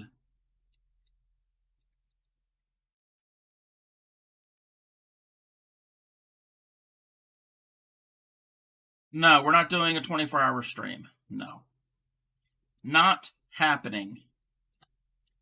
Okay, so that's going to be our last row. Pretend that it's longer. And I'm going to move all of my row halfway down the pegs. Not all the way to the bottom, but halfway. And then we are going, I'm going to zoom out a little bit. Come on. Knitting needle's in the way. So I'm going to unanchor it, And I'm going to take my yarn, it's still connected, the yarn coming from the yarn ball, and I'm just going to go around the outside of the pegs roughly 2 times, maybe a little longer, and I'm going to cut my yarn. Then we're going to get our yarn needle. We're going to take that all, that's just to measure. Instead of actually measuring, that's a rough measure. We're going to thread our yarn needle. Don't really need to show how to thread a yarn needle because it's yarn going through a needle. And you got this really long strand. And what we're going to do, there's our last peg. And I'm going to zoom in a little bit more. I'm going to go to our first peg, and there's that groove that's in the peg. And it helps with to use a plastic flexible needle for this. And we're going to go underneath that loop, and we're going to stitch it together. So we went through the first one, and make certain you pick up every loop. We're going to go in order, and you're going to work your way around. And sometimes you could do a few at a time, and then pull all of it. This is securing your loops, because if not, even if one is not secured, it could come unraveled.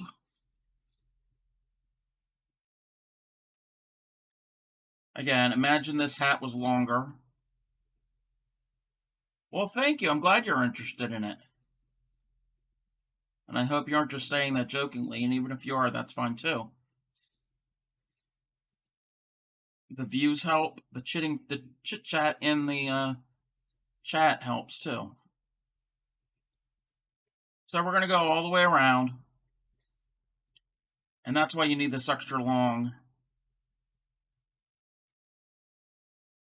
You probably wouldn't need it as long as I made it, but you want it long enough.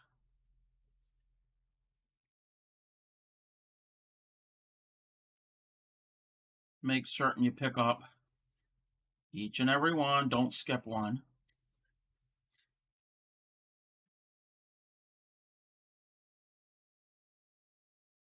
And this is like I said, the basic cast off. If you're doing the I cord, you're not really gonna have, you're gonna do this, but you're only going through 4 loops because you only got 4 pegs. And you really don't have to cinch anything, because we will cinch here in a second when we get to the very end. Well, that's the very last part we will do.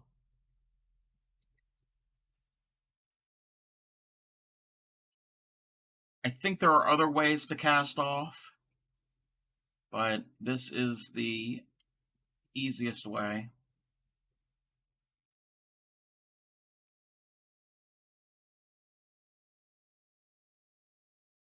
It's the only time I really use the plastic needles, because I hate the plastic needles.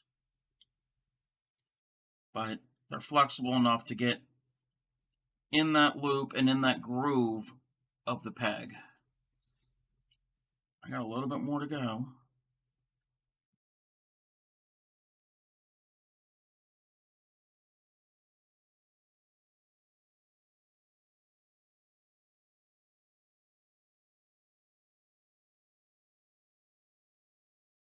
Well, right now I'm not knitting. Right now I'm sewing.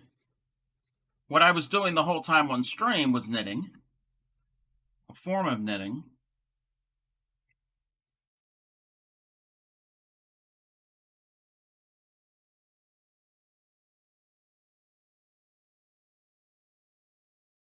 Just a basic running stitch, basically, is what it's, well, kind of like a running stitch. We're just making certain you pick up each row. Now, the important thing is, with the I cord, it doesn't matter, because there's only so many loops, and when you go through all of them and you pull it tight, it's not going to unravel. But with a hat or larger, this was our last peg. This was the first peg we did. It's important to go through the very first peg one more time to connect the two. See how they're not connected? We need to connect that last peg to our first peg. And don't get it caught on your anchor peg. So now you're going to take the needle off your yarn. You don't need that. Everything's secure. So now the hard part is getting this started, and you're going to take one loop up and off of the peg, and then you keep doing it, and the more you do it, it's going to become easier because you're going to have less tension. We're taking it off of the loom. Again, normally I wouldn't make a hat this short.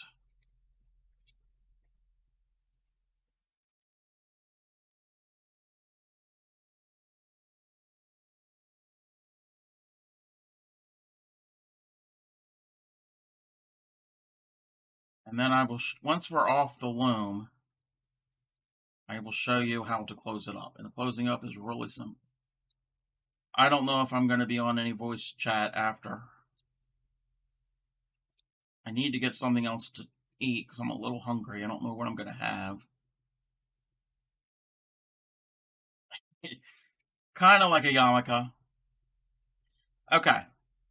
So the loom is completely off. So now we got this tube. Now, if you wanted it to be a tube, for whatever reason, there's a different way of casting off to keep it a tube shape. We're not doing it. We're not keeping a tube. We're going to make a hat. So, actually, I should have kept that needle on my yarn. Cut the end because it's a little frayed.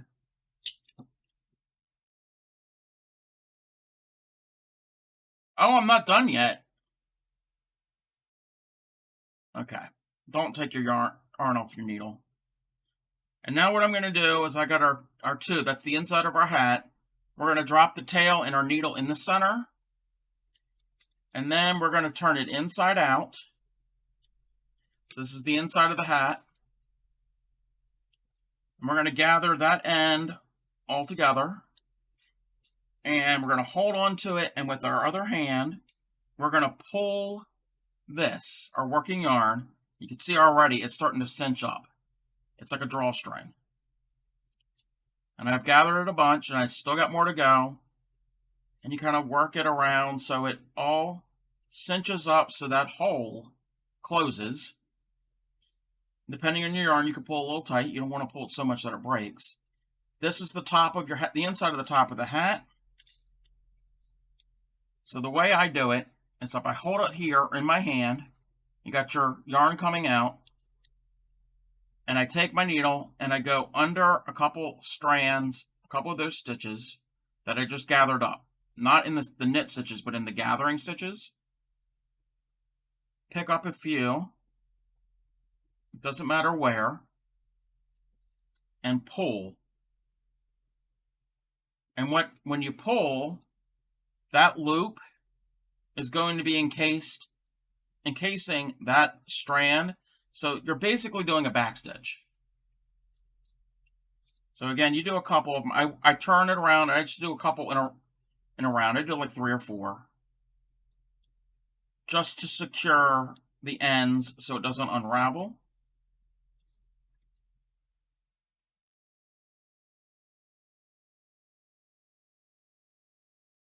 We're going to do one more.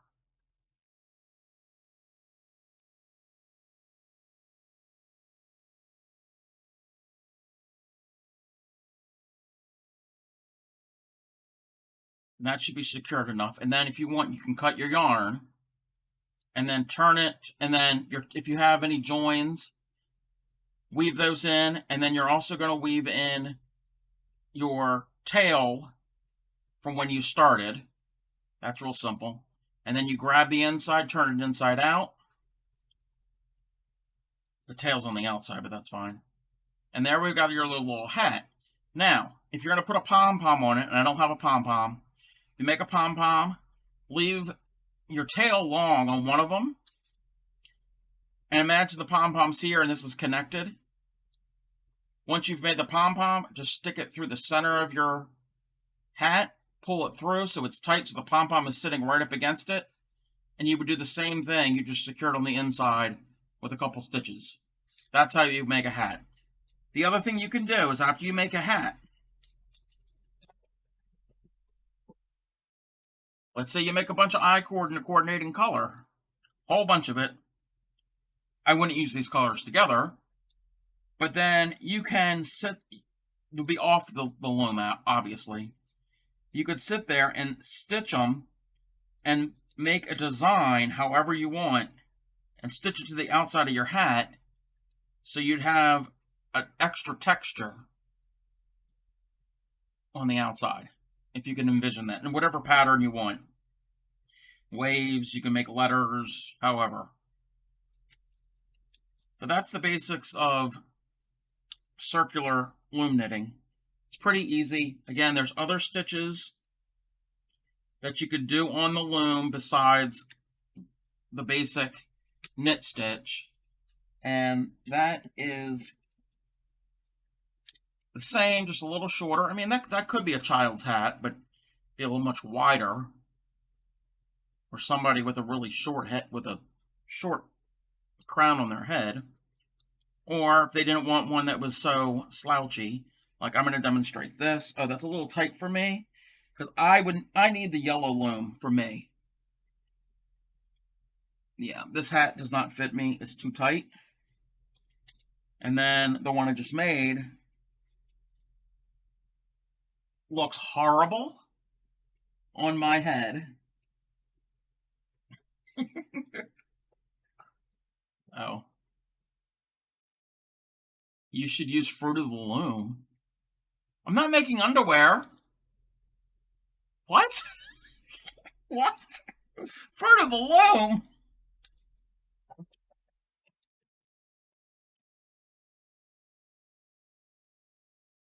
Again, that basic stitch that I was doing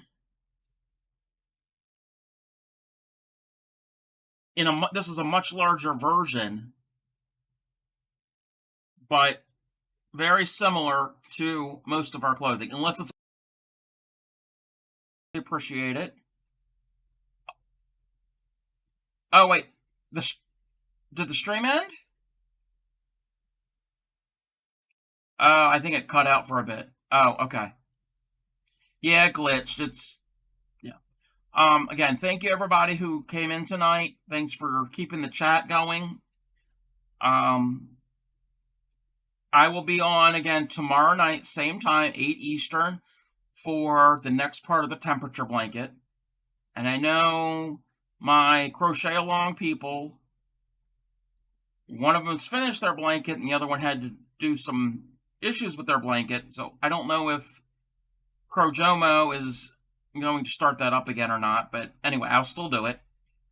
And I think that's it for tonight. So everybody have a good night and happy crafting.